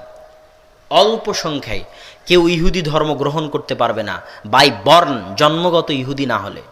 ইহুদিরা অনেক বুদ্ধিমান হয় কেন? ইহুদি মায়েরা গর্ভবতী অবস্থায় তারা মাছের তেল, অঙ্ক করা মাছের তেল, এই দুটো জিনিসকে তারা খুব ব্যবহার করে। প্রচুর অঙ্ক করে, কেননা অঙ্ক করলে মেধা শক্তি মজবুত হয়, এবং মাছের তেল খায়, কেননা মাছের তেল মেধা শক্তিকে মজবুত করে। তাহলে দেখেন, তারা জানে যে গর্ভাবস্থায় এবং 2.5 বছর অবস্থায় মা যা করবে তার প্রভাব কার উপর পড়বে? সন্তানের উপর পড়বে। এটা তারা জানে, এই জন্য তারা এইভাবে প্ল্যান মাফিক আগায়। আর আমাদের মা এবং বোনেরা কিন্তু এটা জানে না, তাদেরকে জানতে হবে। সে যদি এই 9 মাস 10 দিন 2.5 বছর বয়স পর্যন্ত কোরআন তেলাওয়াত করে, 5 ওয়াক্ত সালাত আদায় করে, তাহলে কোরআন তেলাওয়াত, এই সালাত, এই সিয়াম, এই জাকাত, এই ইবাদত, এই দোয়া, এই তাসবিহ, তাহলিল, সব কিছুর প্রভাব ওই নিষ্পাপ সন্তানের উপর পড়বে, এবং গর্ভে থাকা অবস্থাতেই সে সৎ সন্তান হওয়ার একটা সংস্পর্শ পেয়ে যাবে। সম্মানিত উপস্থিতি, এবার যখন সন্তান দুনিয়াতে আসলো, তখন রাসূল সাল্লাল্লাহু আলাইহি ওয়াসাল্লাম বলতেছেন, আযানা রাসূলুল্লাহ সাল্লাল্লাহু আলাইহি ওয়াসাল্লাম ফি উযুনিল হাসান হিনা ওয়ালাদাতহু ফাতিমা। আল্লাহর রাসূল হাসানের কানে আজান দিলেন যখন ফাতেমা রাদিয়াল্লাহু তাআলা আনহা তাকে দুনিয়াতে জন্ম দিলেন, ভূমিষ্ঠ করলেন। তখন আল্লাহর রাসূল এই হাসানের কানে আজান দিলেন, যেন দুনিয়াতে আসা ভূমিষ্ঠ হওয়া সন্তান পৃথিবীতে সর্বপ্রথম যে আওয়াজটা শুনবে, সে আওয়াজটা যেন আল্লাহর বড়ত্ব, আল্লাহর মহত্ব, আল্লাহর তসবিহ, আল্লাহর তাহলিল, আল্লাহর কালেমায়ে শাহাদা, আল্লাহর কালেমায়ে তাইয়্যিবাহ সংশ্লিষ্ট আওয়াজ হয়। এই জন্য দুনিয়াতে আসার পর সর্বপ্রথম যে আওয়াজ তার কানে দিতে হবে সেটা হচ্ছে আজানের আওয়াজ। রাসূল সাল্লাল্লাহু আলাইহি ওয়াসাল্লাম করেছেন। তারপরে কি করতে হবে? আবু মুসা আশআরী রাদিয়াল্লাহু তাআলা আনহু বলতেছেন, যখন আমার সন্তান হলো, আতাইতু বিহিন নবী সাল্লাল্লাহু আলাইহি ওয়াসাল্লাম, আমি আমার সন্তানকে নিয়ে আল্লাহ রাসূলের দরবারে আসলাম। রাসূল সাল্লাল্লাহু আলাইহি ওয়াসাল্লাম দাআ লাহু বিল বারাকাহ, আমার সন্তানের জন্য বরকতের দোয়া করে দিলেন। ওয়া সাম্মা লাহু ইব্রাহিম, আমার সন্তানের নাম ইব্রাহিম রাখলেন। আর কি করলেন? হান্নাকাহু বিতামারাতিন, আল্লাহ রাসূল একটা খেজুর উঠালেন, খেজুর উঠিয়ে তার মুখে দিলেন। মুখে আল্লাহ রাসূল চাবিয়ে খেজুরটাকে নরম করে আল্লাহ রাসূলের মুখ নিঃসৃত পবিত্র বরকতময় লালা মিশ্রিত এই খেজুর, নরম হওয়া খেজুরটা আমার ছোট বাচ্চার মুখে দিলেন। এটাকে আরবিতে বলা হয় তাহনিক করা। কি বলা হয়? তাহনিক করা। যেন পৃথিবীতে আসার পরে এই নিষ্পাপ সন্তান আজান শোনার পরে, পৃথিবীতে আসার পরে আজান শোনার পরে যেন একজন ন্যায়পরায়ণ পরহেজগার সৎ মানুষের সংস্পর্শ সে পায়। যদি আপনার কাছে আপনার সমাজে এরকম সৎ পরহেজগার মানুষ থাকে, তাহলে সন্তান দুনিয়াতে আসার পর এভাবে তার নিকট থেকে তাহনিক করিয়ে নেবেন। এটা একটি আদর্শ সন্তান, আদর্শ পরিবার গড়ে তোলার স্টেপ বাই স্টেপ পদক্ষেপগুলোর একটা পদক্ষেপ। এবার যখন এই দুইটা কাজ হয়ে গেল, তখন 7 দিনের দিন 3টা কাজ। 7 দিনের দিন কয়টা কাজ? 3টা কাজ। একটা সন্তানকে লক্ষ্য করে ইসলাম এত কাজ দিয়েছে, একটা সন্তান একটা পরিবারকে লক্ষ্য করে ইসলাম এত প্ল্যান, এত পরিকল্পনা দিয়েছে। প্রথম কাজ কি? রাসূল সাল্লাল্লাহু আলাইহি ওয়াসাল্লাম বলতেছে, আল গোলাম মুরতাহানুম বিআকিকাতিহি, আমি আপনাকে বললাম যে আমাকে 10,000 টাকা দেন আর আমার এই মোবাইলটা বন্ধক রাখেন। বন্ধক রাখা বুঝেন তো?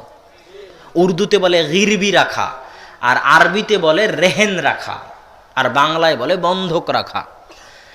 তো বন্ধক রাখলাম আপনার নিকটে আমি এই মোবাইল আপনি আমাকে তখনই দিবেন যখন আমি আপনাকে আবার পাল্টা 10,000 টাকা ফেরত দিব। তো আল্লাহর রাসূল বলতেছে সন্তান বন্ধক আছে। আল্লাহ রাসূল বলতেছে আল গোলাম মুরতাহানুম বিআকিকাতিহি, যে সন্তান পৃথিবীতে এসেছে সে বন্ধক আছে, তাকে বন্ধক মুক্ত করো আকিকার মাধ্যমে, রক্ত প্রবাহিত করার মাধ্যমে তাকে বন্ধক মুক্ত করো, এটা পিতার জিম্মেদারি।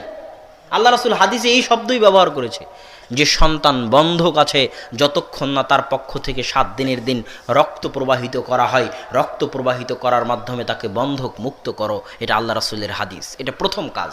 দ্বিতীয় কাজ কি? নাম রাখতে হবে। কি নাম রাখতে হবে? সুন্দর না খারাপ? সুন্দর নাম কেন রাখতে হবে? সুন্দর নাম রাখার প্রয়োজন কি? একটা হাদিস বলি। হাদিস বলতে একটা ঘটনা। সাঈদ ইবনুল মুসাইয়িব একজন বিখ্যাত তাবেঈ, বিখ্যাত জ্ঞানী ব্যক্তি, আবু হুরায়রা রাদিয়াল্লাহু তাআলা আনহু থেকে বহু হাদিস শুনেছেন। তিনি বলতেছেন আমার দাদা হাজান আল্লাহর রাসূলের নিকটে ইসলাম গ্রহণ করলে আল্লাহ রাসূল তাকে বলেছিলেন যে হাজান তুমি তোমার নামটা পাল্টিয়ে সাহাল করে নাও। এই যে কথা বলিয়েন না, অনেক গুরুত্বপূর্ণ হাদিস। আল্লাহর রাসূল বলতেছে যে হাজান তুমি তোমার নামটা পাল্টিয়ে সাহাল করে নাও। হাজান মানে হচ্ছে দুঃখ, কষ্ট, চিন্তা, আর সাহাল মানে হচ্ছে সহজ সরল, হালকা পাতলা। কথা বুঝতে পারছেন? তখন আমার দাদা বলল যে না আল্লাহর রাসূল, আমার বাপদাদা আমার নাম হাজান রেখেছে, আমি এই নাম চেঞ্জ করব না। তো সাঈদ ইবনুল মুসাইয়িব বলতেছে আমার দাদা তার নাম চেঞ্জ না করার কারণে এখন পর্যন্ত আমাদের পরিবারে দুঃখ কষ্ট থেকে গেছে। এখনো মনে হয় বুঝাতে পারলাম না। ইসলামে কুলক্ষণ শিরিক কিন্তু সুলক্ষণ জায়েজ। ইসলামে কুলক্ষণ শিরিক। কুলক্ষণ মানে আপনি রাস্তা পার হলেন, রাস্তা দিয়ে একটা বিড়াল চলে গেল, বললেন সামনে বিপদ আসতেছে, কুলক্ষণ শিরিক। সকালে দিনটা কোনো একটা দুর্ঘটনা ঘটলো, বললেন আজকের দিনটাই খারাপ, কুলক্ষণ শিরিক, চলবে না। কিন্তু সুলক্ষণ ইসলামে জায়েজ। সুলক্ষণকে বলা হয় তাফাউল আরবিতে, আর কুলক্ষণকে বলা হয় তিয়ারাহ। আব্দুল মুত্তালিব যখন তার পৌত্র হলো তখন তার নাম রাখলেন মুহাম্মদ। কেন? মুহাম্মদ মানে হচ্ছে প্রশংসিত।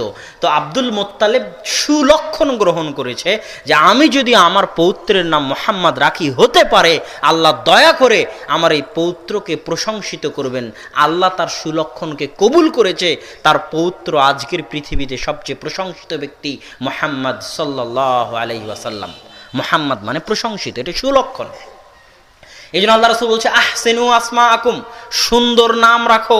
কেননা সুন্দর নামের প্রভাব সন্তানের উপর পড়ে। নাম রাখার আগে অর্থ যাচাই করতে হবে। সুন্দর নামের প্রভাব সন্তানের উপর পড়ে, সুলক্ষণ গ্রহণ করতে হবে সুন্দর নাম রাখার মাধ্যমে, যেন সন্তান সৎ সুন্দর হয়ে গড়ে ওঠে। এটা গেল 7ম দিনের দ্বিতীয় কাজ। 7ম দিনের তৃতীয় কাজ, রাসূল সাল্লাল্লাহু আলাইহি ওয়াসাল্লাম বলতেছেন ইহলিকি শা'রা রাসিহি ফাতাসাদ্দাকি বিওয়াজনিম মিন ওয়ারিক। 7ম দিনে, এই গত 7 দিনে সন্তানের মাথায় যত চুল গজিয়েছে সেই চুলকে ব্লেড দিয়ে কামিয়ে গ্রামের ওজনে সেটাকে মেপে কত গ্রাম হচ্ছে সেই গ্রাম সমপরিমাণ স্বর্ণ বা রৌপ্য আল্লাহর রাস্তায় দান করে দিতে হবে। সপ্তম দিনের দিন তৃতীয় কাজ হচ্ছে গত 7 দিনে বাচ্চার মাথায় যত চুল উঠেছে সেই চুলগুলোকে ব্লেড দিয়ে কামিয়ে গ্রামের ওজনে মেপে তার সমপরিমাণ রৌপ্য বা স্বর্ণ আল্লাহর রাস্তায় দান করতে হবে। কেন? দান সাদকা দুনিয়াবি এবং আসমানি বিপদ আপদ থেকে মানুষকে হেফাজত করে। দান সাদকা কি করে? দুনিয়াবি আসমানি বিপদ আপদ থেকে হেফাজত করে। আপনি যদি দান না করেন, কথার কথা, মসজিদে যারা উপস্থিত আছেন আপনারা যদি দান না করেন, দান করা থেকে বিরত থাকেন, তাহলে আল্লাহ আপনার টাকাটা অন্য রাস্তা দিয়ে বের করে নেবে। অ্যাক্সিডেন্টের মাধ্যমে, বিপদ আপদের মাধ্যমে, কেস কোর্ট কাচারির মাধ্যমে, অসুখ বিসুখের মাধ্যমে বাইদা হয়ে আল্লাহ বের করে নেবে। আল্লাহর রাসূল বলছে যে আল্লাহ কৃপণের টাকা মানতের মাধ্যমে বের করে নেয়। আল্লাহ রাসূল বলেছে। তো সম্মানিত উপস্থিতি, দান করলে আপনি বিপদ আপদ থেকে বেঁচে যাবেন, আর যদি দান না করেন তাহলে আল্লাহ আপনার টাকাটা বিপদ আপদ দিয়ে বের করে নেবেন। এই জন্য দান করতে শিখতে হবে। আর এখানে আর একটা কথা আপনাকে বলি, এই যে কোরআন, এই কোরআনের শুরু থেকে নিয়ে শেষ পর্যন্ত কোথাও আপনি পাবেন না যে আল্লাহ আপনাকে আপনার টাকা দান করতে বলতেছে। এটা আল্লাহ কোথাও বলেনি যে আব্দুল্লাহ তোমার টাকা তুমি আল্লাহর রাস্তায় দান করো, কোথাও বলেনি। এই জিনিসটা আমরা বুঝতে পারি না, আমরা বুঝার চেষ্টা করি না। আমরা মনে করি আল্লাহ আমাকে আমার টাকা দান করতে বলতেছে, অসম্ভব। সারা কোরআনে আল্লাহ কোথাও বলেনি যে আপনি আপনার টাকা দান করেন। যেমন সূরা বাকারার শুরুতে আল্লাহ বলছে মিম্মা রাযাকনাহুম ইউনফিকুন, আমি তাদেরকে যা রিজিক দিয়েছি তা থেকে তারা দান করে। আল্লাহ কি বলতেছে? আপনার পকেটের যে টাকা আছে ওটা কার দেওয়া? আল্লাহর দেওয়া। আল্লাহ আপনার টাকা দান করতে বলেনি। আল্লাহ বলছে তোমার মানি ব্যাগে যদি একটা টাকাও থাকে ওই টাকা আমি দিয়েছি, আমার টাকা আমার রাস্তায় দান করো। আপনার টাকা আল্লাহ দান করতে বলেনি। আপনি যে টাকার মালিক এটা আল্লাহ মানতেই নারাজ। টাকার মালিক আল্লাহ। আর আল্লাহর টাকা আল্লাহর রাস্তায় দিলে আল্লাহর কোনো উপকার হবে নাকি? ওই যে ইহুদিরা বলেছিল যে আল্লাহ দান চায়, আল্লাহ মনে হয় ফকির, নাউজুবিল্লাহ। তাদের কথা আল্লাহ কোরআনে বলেছে যে ইহুদিরা বলে আল্লাহ ফকির, আল্লাহ দান চায়, নাউজুবিল্লাহ। সারা পৃথিবীর সব মানুষ যদি 24 ঘন্টা সিজদায় পড়ে থাকে তবুও আল্লাহর বিন্দু মাত্র উপকার করতে পারবে না।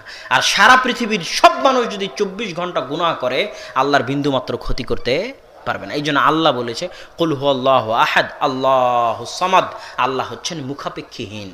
আল্লাহর আপনার ইবাদতেরও দরকার নাই, আল্লাহর আপনার গুনাহেরও দরকার নাই। আল্লাহ এগুলো থেকে মুখাপেক্ষীহীন। আপনার ইবাদতের চারেনা মুখাপেক্ষী আল্লাহ সুবহানাহু ওয়া তাআলা নন। আপনি ইবাদত করেন নিজে বাঁচার জন্য, আপনি মুখাপেক্ষী আপনার ইবাদতের, আপনি মুখাপেক্ষী আপনার দানের। আপনার ঠেকা পড়েছে দান করার, আপনার ঠেকা পড়েছে ইবাদত করার, আল্লাহর ঠেকা পড়েনি। আল্লাহ এগুলো থেকে মুক্ত, আগলে আল্লাহ এগুলো থেকে মুখাপেক্ষীহীন। অতএব সম্মানিত উপস্থিতি, দান করতে শিখতে হবে। এই সপ্তম দিনের তৃতীয় কাজটা দান সংশ্লিষ্ট।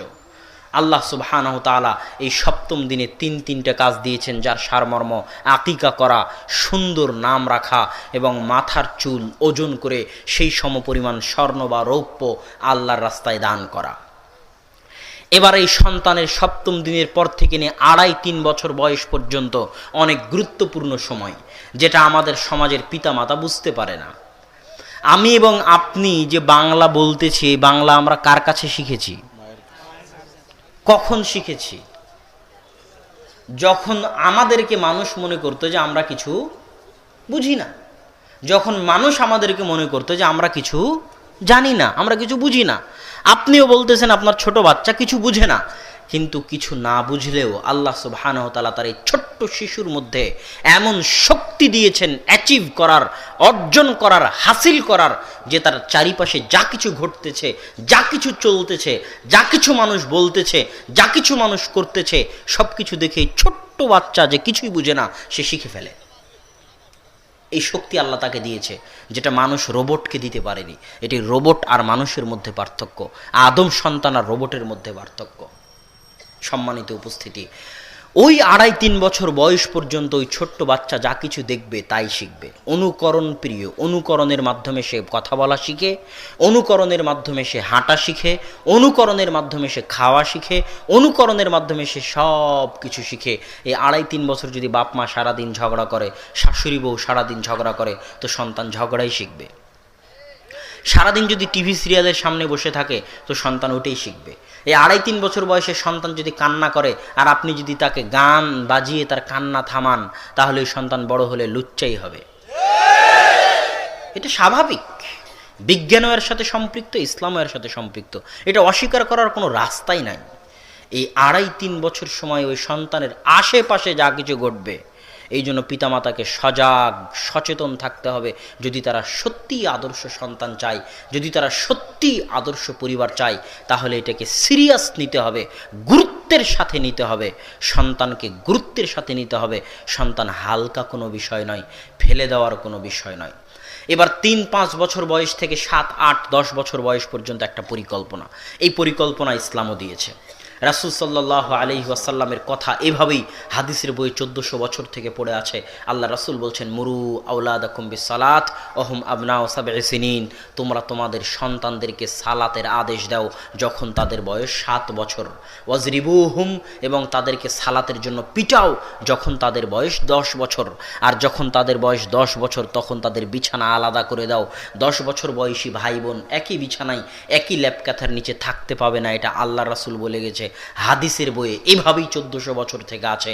এই 5-7-10 বছর বয়স পর্যন্ত তাকে আদব কায়দা শিখাতে হবে, সালাত শিখাতে হবে, দোয়া শিখাতে হবে, ইসলামিক কৃষ্টি কালচার শিখাতে হবে। কি কি শিখাতে হবে, কি কি করতে হবে, তার একটা লিস্টও আমার কাছে আছে। সেই লিস্টও আমি আপনাদের সামনে পেশ করব। তার আগে আর একটা হাদিস বলি। রাসূল সাল্লাল্লাহু আলাইহি ওয়াসাল্লামের দরবারে একজন ছোট্ট বাচ্চা রাসূল সাল্লাল্লাহু আলাইহি ওয়াসাল্লামের সাথে খাবার খাচ্ছে। তো রাসূল সাল্লাল্লাহু আলাইহি ওয়াসাল্লাম তাকে বলতেছে, ইয়া গোলাম সাম্মিল্লাহ, হে ছোট বাচ্চা, বিসমিল্লাহ বলে খাবার খাও। ওয়াকুল বিয়ামিনিক, ডান হাতে খাও। ওয়াকুল মিম্মা ইয়ালিক, তোমার পাশ থেকে খাও। এদিক ওদিক থেকে ছিটিবিটি করে খেও না, তোমার পাশ থেকে খাও, ছিন্ন ভিন্নভাবে খেও না, ডান হাতে খাও, বিসমিল্লাহ বলে খাও। এই যে আল্লাহ রাসূল এই ছোট বাচ্চাকে আদব শিখালেন, এটাই হচ্ছে আদব কায়দা শিখানোর বয়স, আদব কায়দা শিখানোর সময়। কেন শিখাবেন, কেন শিখাবেন সেটা পরে, একটা বড় ফজিলত বলি শিখানোর। কথার কথা মনে করেন, উপস্থিত সকল অভিভাবককে বলতেছি, মনে করেন আপনি আপনার সন্তানকে শিখিয়েছেন বিসমিল্লাহ বলে খেতে হয়, আপনি আপনার সন্তানকে শিখিয়েছেন খাওয়া শেষে আলহামদুলিল্লাহ বলতে হয়, আপনি আপনার সন্তানকে শিখিয়েছেন ডান হাতে খেতে হয়, বাম হাতে খেতে হয় না, বাম হাতে শয়তান খায়। আপনি আপনার সন্তানকে শিখিয়েছেন বাড়িতে প্রবেশ করার সময় আসসালামু আলাইকুম বলতে হয়, বাড়ি থেকে বের হওয়ার সময় আসসালামু আলাইকুম বলতে হয়, বিসমিল্লাহি তাওয়াক্কালতু আলাল্লাহ লা হাওলা ওয়ালা কুওয়াতা ইল্লা বিল্লাহ বলতে হয়, গাড়িতে চড়ার সময় সুবহানাল্লাযী সাখখারা লানা হাদা ওয়া মা কুন্না লাহু মুকরিনিন এই দোয়া পড়তে হয়, বাথরুমে প্রবেশ করার সময় এই দোয়া পড়তে হয়, বাথরুম থেকে বের হলে গুফরানাকা পড়তে হয়, ঘুম যাওয়ার সময় এই দোয়া পড়তে হয়, ঘুম থেকে উঠে এই দোয়া পড়তে হয়, সালাত এভাবে আদায় করতে হয়, সালাতে সূরা ফাতিহা পড়তে হয়, এটা সূরা ফাতিহা, এটা আরেকটা সূরা, এটা এই দোয়া, এটা এই দোয়া। এইভাবে আপনি আপনার সন্তানকে শিখিয়েছেন। মনে করেন, কল্পনা করতে বলছি আপনাকে। এবার ফজিলতটা বলি। যদি আপনি সত্যিই শিখিয়ে থাকেন তাহলে ওয়াল্লাহে আল্লাহর কসম, আল্লাহে আল্লাহর কসম, এই ছোট্ট সন্তান যতদিন পৃথিবীতে বিচরণ করবে, যতদিন পৃথিবীর জমিনে আবাদ করবে, বেঁচে থাকবে, ততদিন সে যতবার বিসমিল্লাহ বলবে, যতবার আলহামদুলিল্লাহ বলবে, যতবার সালাত আদায় করবে, যত রাকাত সালাত আদায় করবে, যতবার সূরা ফাতিহা পড়বে, যতবার যখন যখন যেখানে যেখানে পড়বে, তার প্রত্যেকটার নেকি আপনি পেতে থাকবেন। এই নেকি আপনি মসজিদের ইমামকে কেন নিতে দিবেন? এটা কি কোনো সময় কল্পনা করেছেন? এই নেকি আপনি মক্তবের হুজুরকে কেন নিতে দিবেন? এই নেকি আপনি পাড়ার মৌলবীকে কেন নিতে দিবেন যে সে তার আপনার সন্তানকে শিখাবে? আপনি কি পারেন না? এত বিশাল নেকির দরজা আপনার সামনে উন্মুক্ত হবে। এই ছোট্ট বাচ্চা পৃথিবীতে যতদিন বিচরণ করবে ততদিন তার প্রত্যেক সৎ আমলের ভাগিদার আপনি এবং আপনার স্ত্রী হবেন, কবরে চলে গেলেও ইনশাআল্লাহ। অতএব সন্তানকে আদব কায়দা শিখাতে হবে এই ফজিলতের আশায় যে আমার সন্তান আমার শিখানো আদব কায়দায় চললে আমি কবরে বসে নেকি পেতে থাকব। এই ফজিলতের আশায় সন্তানকে আদব কায়দা শিখাতেই হবে। এই পর্যায়ে কয়েকটা আপনার সাথে পরামর্শ যে সন্তানকে এই সময় আপনি কি কি করাতে পারেন। এক, সন্তানকে তার সৃষ্টিকর্তার সাথে পরিচিত করে তুলতে হবে, প্রথম দায়িত্ব। সন্তানের পিতার নিকট থেকে সন্তান হারিয়ে গেলে সন্তান যেমন ছটপট করে, পিতা যেমন ছটপট করে, আল্লাহর পক্ষ থেকে আসা আল্লাহর বান্দা যতক্ষণ না আল্লাহর সাথে সম্পর্ক গড়ে তোলে, যতক্ষণ না আল্লাহর সাথে মোনাজাত গোপন কথোপকথনে যায়, গোপন কথোপকথন না করে, ততক্ষণ এই ছোট্ট সন্তানের আত্মাও ছটপট করতে থাকে। সে কোথাও শান্তি পাবে না যতক্ষণ না তার প্রতিপালকের সাথে সম্পর্ক হবে। এটা কি আমি বানিয়ে বললাম নাকি? আল্লাহ কোরআনে বলছে, আলা বিযিক্রিল্লাহি তাতমাইন্নুল কুলুব, আল্লাহ সুবহানাহু তাআলার স্মরণে আত্মা প্রশান্ত হয়। আল্লাহু আকবার। আল্লাহর স্মরণে আত্মা প্রশান্ত হয়। কেন? এটা আত্মার খাবার, এই আত্মাকে আল্লাহ পাঠিয়েছে। একে যত শয়তানি কার্যকলাপে মগ্ন রাখবেন তত আত্মা চিন্তা, দুঃখ, কষ্ট, বিপদ, আপদে ব্যস্ত থাকবে, শান্তি পাবে না। আর যত আল্লাহর ইবাদত করবে তত এই আত্মা শান্তি পাবে, কেননা সে তার আসল সৃষ্টিকর্তার সাথে সম্পর্ক তৈরি হচ্ছে। এটা হচ্ছে আল্লাহর স্মরণের গুরুত্ব, আল্লাহর স্মরণের মহত্ব। আল্লাহর স্মরণের গুরুত্ব তো আমি ভাষায় প্রকাশ করতে পারবো না, আমি কেন, পৃথিবীর কেউই পারবে না। আল্লাহ সুবহানাহু ওয়া তাআলা বলতেছে যে যখন ইউনুস আলাইহিস সালাতু ওয়াস সালাম মাছের পেটে ছিল তখন তিনি বললেন, লা ইলাহা ইল্লা আনতা সুবহানাকা ইন্নী কুনতু মিনাজ জালিমিন। তো আল্লাহ সুবহানাহু ওয়া তাআলা বলতেছে যে যদি ইউনুস লাউলা আন্নাহু কানা মিনাল মুসাব্বিহিন, যদি ইউনুস মাছের পেটে আমাকে স্মরণ না করতো, লা লাবিথা ফীহি ইলা ইয়াউমি ইউবাসুন, তাহলে ইউনুস মাছের পেটে কিয়ামত পর্যন্ত থেকে যেত। একজন নবীকে আল্লাহ কিয়ামত পর্যন্ত মাছের পেটে রেখে দিতেন যদি সে আল্লাহকে স্মরণ না করত। আমাদেরকে পৃথিবীতে পাঠানোই হয়েছে আল্লাহর স্মরণ করার জন্য। আমাদের সবার কাজ সকাল সন্ধ্যা 24 ঘন্টা, জন্ম থেকে মৃত্যু পর্যন্ত আল্লাহর ইবাদত করা, আল্লাহর স্মরণ করা, আল্লাহর জিকির আজকার করা, এটাই আমাদের কাজ। আল্লাহ এটাই বলেছে, ওয়া মা খালাকতুল জিন্না ওয়াল ইনসা ইল্লা লিয়াবুদুন, আমি মানুষ এবং জিনকে সৃষ্টি করেছি শুধু আমার ইবাদতের জন্য। তাহলে সকাল সন্ধ্যা কাজ করতেছি যে, খাচ্ছি যে, এটা বেঁচে থাকতে হয়, তাই কাজ না করলে টাকা হবে না, টাকা না হলে খেতে পাবো না, খেতে না পেলে বেঁচে থাকবো না, এটা অপশনাল। বেঁচে থাকতে হয় তাই কাজ করতে হয়, বেঁচে থাকতে হয় তাই খেতে হয়, এটা উদ্দেশ্য নয়। উদ্দেশ্য হচ্ছে অল টাইম আল্লাহ সুবহানাহু ওয়া তাআলাকে স্মরণ করা। কিন্তু আল্লাহ জানে যে আমি আপনি 24 ঘন্টা আল্লাহকে স্মরণ করতে পারবো না, আমরা অক্ষম। ইবলিস আমাদের পিছনে লেগে আছে, শয়তান আমাদের পিছনে লেগে আছে আমাদেরকে আল্লাহর জিকির থেকে দূরে সরানোর জন্য, এটা আল্লাহ জানে। এই জন্য আল্লাহ কি বলতেছে, আকিমিস সালাতা লিযিকরি, আমি জানি তোমরা 24 ঘন্টা রাত দিন সকাল থেকে সন্ধ্যা পর্যন্ত আমার ফেরেশতা মণ্ডলীর মতো আমাকে স্মরণ করতে পারবে না।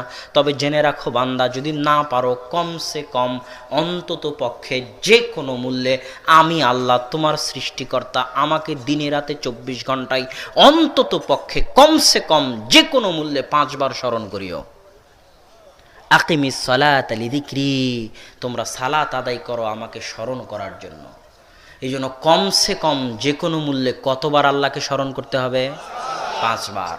5 বার আল্লাহর দরবারে হাজিরা দিতে হবে। সম্মানিত উপস্থিতি, আমরা বলছিলাম এই সন্তানের সম্পর্ক গড়ে তুলতে হবে। 1 নাম্বার কাজ হচ্ছে তার সৃষ্টিকর্তা আল্লাহর সাথে, এই ছেলে কথা বলো না, চুপ থাকো, তার সৃষ্টিকর্তা আল্লাহর সাথে সম্পর্ক গড়ে তুলতে হবে। দ্বিতীয় কাজ কি? এই সন্তানের সম্পর্ক তৈরি করে দিতে হবে মসজিদের সাথে। কিসের সাথে?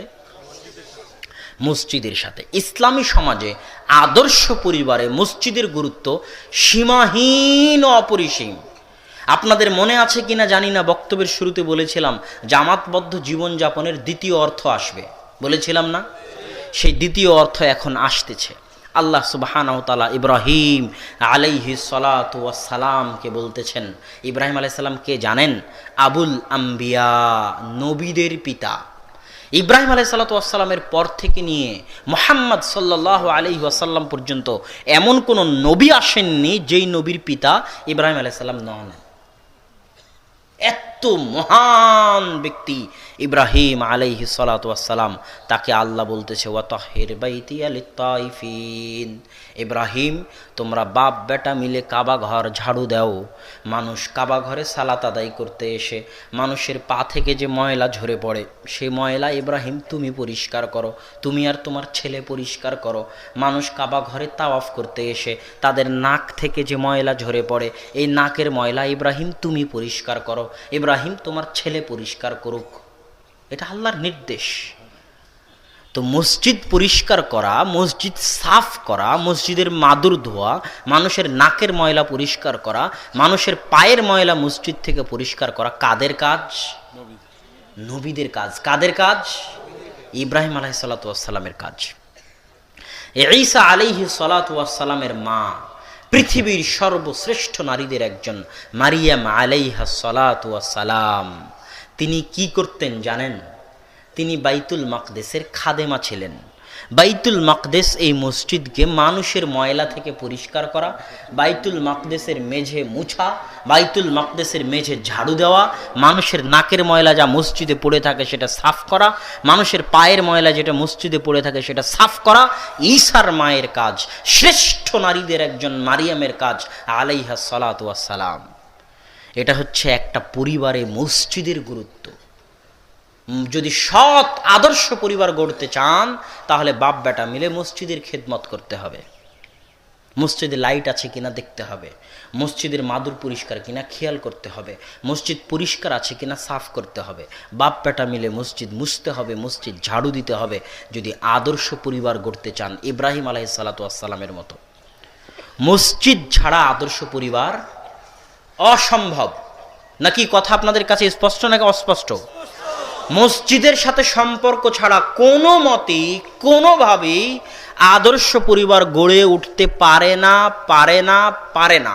আপনার সন্তান বিপিএল এর টিকিট জুয়া কোথায় হয় সেটার জায়গা ঠিকই চিনে, আপনার সন্তান কোথায় সিনেমার হলের টিকিট পাওয়া যায় ওটা ঠিকই চিনে, কোন দোকানে গেলে গান আর ছবি ডাউনলোড করে পাওয়া যাবে সেটা ঠিকই চিনে, কিন্তু মসজিদের রাস্তা এখনও চিনে না। মসজিদে কয়টার সময় আজান হয় সেই সময়ও জানে না, কয়টার সময় জামাত হয় সেই সময়ও জানে না, আর টিভিতে কয়টার সময় অনুষ্ঠান হবে সেটা ঠিকই জানে। তাহলে এটা কি আদর্শ পরিবার, আদর্শ সন্তান? অসম্ভব। মসজিদের সাথে ওতপ্রোত সম্পর্ক ছাড়া কোনো মতেই কোনোভাবেই আদর্শ পরিবার গড়ে তোলা সম্ভব নয়। মসজিদের গুরুত্ব ইসলামে এত বেশি, মসজিদের গুরুত্ব ইসলামে এত বেশি, মসজিদের গুরুত্ব ইসলামে এত বেশি যে গুরুত্ব বুঝাতে গিয়ে আমি একটা উদাহরণ দিয়ে থাকি। এই উদাহরণটা দিলে একটু আপনাদের কাছে ক্লিয়ার হতে পারে। সেটা হচ্ছে যে আপনাদের এই এলাকায় আওয়ামী লীগ বিএনপি সংগঠন আছে না নাই? আছে। তো তার নেতা আছে না নাই? নেতা আছে। তো ইসলামও একটা সংগঠন। ইসলামও কি? একটা সংগঠন। এই সংগঠনের নেতা হচ্ছে মুহাম্মদ সাল্লাল্লাহু আলাইহি ওয়াসাল্লাম। এই সংগঠনের কেন্দ্র আছে, সেটা হচ্ছে মক্কার মদিনা। এই সংগঠনে আওয়ামী লীগ বিএনপি করতে হলে আপনাকে মাসিক চাঁদা ইয়ানত দিতে হয় না? হয় না? হয় না? হয়।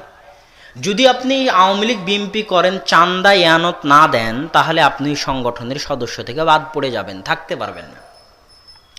ইসলাম নামক এই সংগঠনের সদস্য থাকতে হলে আপনাকে চাঁদা দিতে হবে বাৎসরিক। বছরে একবার যদি নিসাব পরিমাণ সম্পদের মালিক হয়ে থাকেন তাহলে আপনাকে বছরে একবার যাকাত দিতেই হবে। যদি আপনি এই চাঁদা না দেন তাহলে ইসলাম নামক সংগঠনের সদস্য থেকে আপনি বাদ পড়ে যাবেন, থাকবেন না। আওয়ামী লীগ বিএনপির যেমন প্রশিক্ষণ কর্মশালা আছে, তেমন ইসলাম নামক এই সংগঠনের প্রশিক্ষণ কর্মশালা আছে।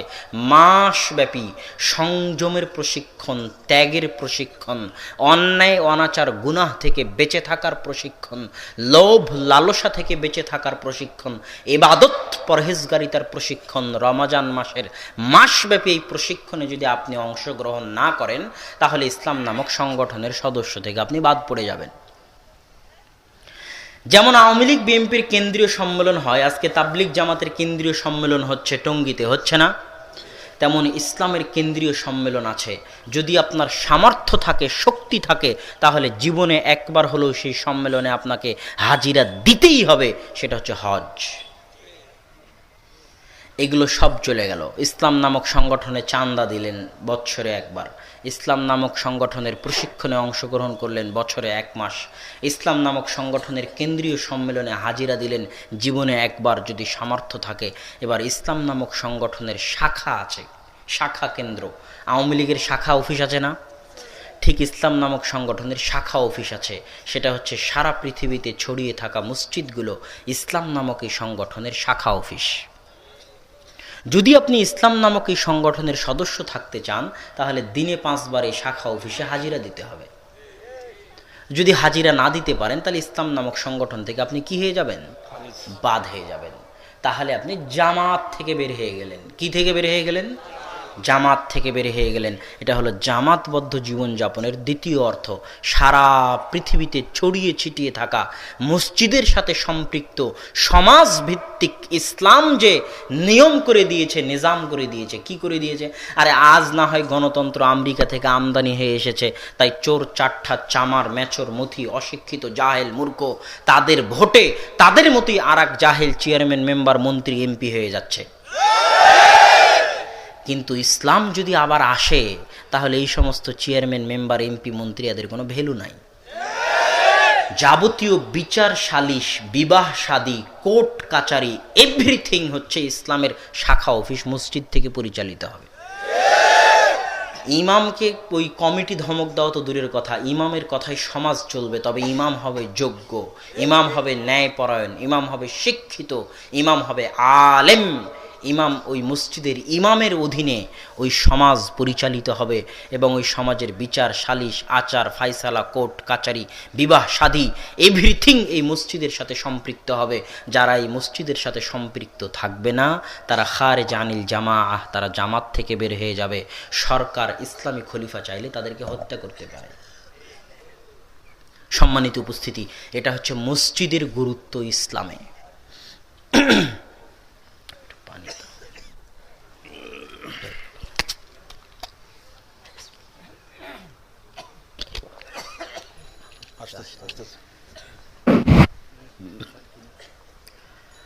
তো এটা হলো দ্বিতীয় কাজ। একটা আদর্শ পরিবার গড়ার প্রথম পদক্ষেপ বলেছিলাম আল্লাহর সাথে সম্পর্ক তৈরি করা। দ্বিতীয় পদক্ষেপ বললাম কিসের সাথে সম্পর্ক তৈরি করা? জোরে বলেন। মসজিদের সাথে সম্পর্ক তৈরি করা। মসজিদের সাথে সম্পর্ক না থাকলে আদর্শ পরিবার থাকবে না। শুধু আদর্শ পরিবার নয়, আপনি জামাত থেকে বের হয়ে যাবেন, খারেজ আনিল জামাআহ হয়ে যাবেন। এই দুইটার পরের তৃতীয় শর্ত, সন্তান 15 থেকে 20 বছর বয়স হওয়ার পর্যন্ত 15 থেকে 20 বছর বয়স হওয়া পর্যন্ত সন্তানকে অ্যান্ড্রয়েড ফোন হাতে দেওয়া যাবে না। যে বাবা গর্ব করে যে আমার 5 বছরের সন্তান ইউটিউবে সার্চ দিতে পারে, তার সন্তানের ধ্বংস হওয়ার জন্য এটাই যথেষ্ট। সে জানে না, সে বুঝে না, তাকে বলবেন সে যেন ফেসবুকের প্রতিষ্ঠাতা জুকারবার্গের সাক্ষাৎকার পড়ে। জুকারবার্গ বলেছে যে সে তার সন্তানদেরকে 18 বছর বয়সের আগে অ্যান্ড্রয়েড ফোন ব্যবহার করতে দেয় না। জুকারবার্গ বুঝে, কিন্তু এই জাহেল মূর্খ পিতা বুঝে না। এই 18-20 বছর বয়স হওয়ার পর্যন্ত, 18-20 বছর বয়স তো নয়, মূল কথা হচ্ছে ব্যক্তিত্ব, ভারাত্ম, পার্সোনালিটি, জ্ঞান বুদ্ধি, বয়স্ক বয়প্রাপ্ত, যেই বয়সে পৌঁছে গেলে তার জ্ঞান বুদ্ধি হুঁশ বুদ্ধি সব হয়েছে, তার মধ্যে ব্যক্তিত্ব চলে এসেছে, ভারাত্ম চলে এসেছে। এই বয়সে পৌঁছা পর্যন্ত সন্তানকে 5টা মৌলিক অধিকারের বাইরে কোনো অধিকার দেওয়ার দরকার নেই, কোনো সুযোগ সুবিধা দেওয়ার দরকার নেই। 5টা মৌলিক অধিকার কি? অন্ন, খাবার, বস্ত্র, পোশাক, চিকিৎসা, অসুখ বিসুখ হলে চিকিৎসা করানো, শিক্ষা, শিক্ষার খরচ বহন করা, বাসস্থান, মাথার উপর ছায়া, বসবাসের ঘর। এই 5টার বাইরে কিছুই দেওয়ার দরকার নাই। যদি বেশি বিলাসিতা দেন, সোনার চামচ দিয়ে সন্তানকে মানুষ করেন, তাহলে সন্তানকে ব্যর্থ সন্তান করার জন্য আপনিই দায়ী। ত্যাগের মাধ্যমে মানুষ সফল হয়, বিলাসিতার মাধ্যমে নয়। এই জন্য সন্তানকে বিলাসিতা থেকে দূরে রাখতে হবে। এই 5টা মৌলিক অধিকারের বাইরে কোনো অধিকার দেওয়ার প্রয়োজন নাই। কষ্ট করে মানুষ করতে হবে। যখন কষ্ট করে মানুষ হবে তখন সে জীবনের বাস্তবতা বুঝবে, তখন সে জীবনে সফল হবে।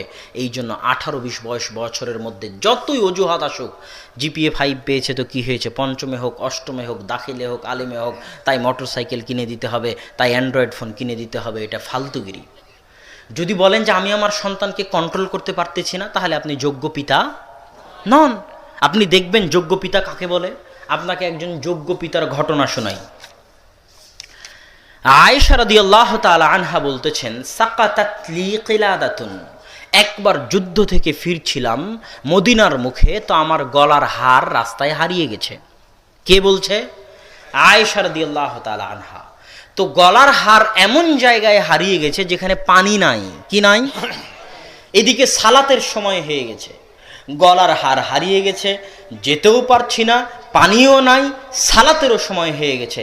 এত কঠিন পরিস্থিতিতে আমার পিতা আবু বকর রাদিয়াল্লাহু তাআলা আনহু আমাদের খিমা, আমাদের তাঁবুতে প্রবেশ করলেন। এই দিকে মনোযোগ দিন। আবু বকর রাদিয়াল্লাহু তাআলা আনহু তাঁবুতে খিমায় প্রবেশ করলেন। এমতো অবস্থায় রাসূল সাল্লাল্লাহু আলাইহি ওয়াসাল্লামের ভাষায়, আয়েশা রাদিয়াল্লাহু তাআলা আনহুর ভাষায়, যে ফাথানা রাসাহু, রাসূল সাল্লাল্লাহু আলাইহি ওয়াসাল্লাম তার মাথা আমার রানের উপর দিয়ে শুয়ে আছেন। এমতো অবস্থায় আমার পিতা তাঁবুতে প্রবেশ করলেন।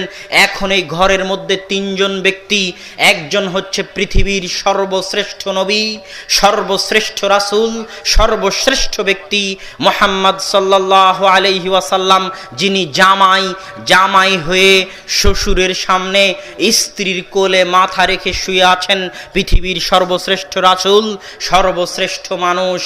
আর দ্বিতীয় ব্যক্তিকে, যিনি হচ্ছেন নবী রাসূলদের পরে, আম্বিয়া ইকরামের পরে, আসমানের নিচে জমিনের উপরে সর্বশ্রেষ্ঠ মানুষ, আবু বকর রাদিয়াল্লাহু তাআলা আনহু, তিনি হচ্ছেন শ্বশুর।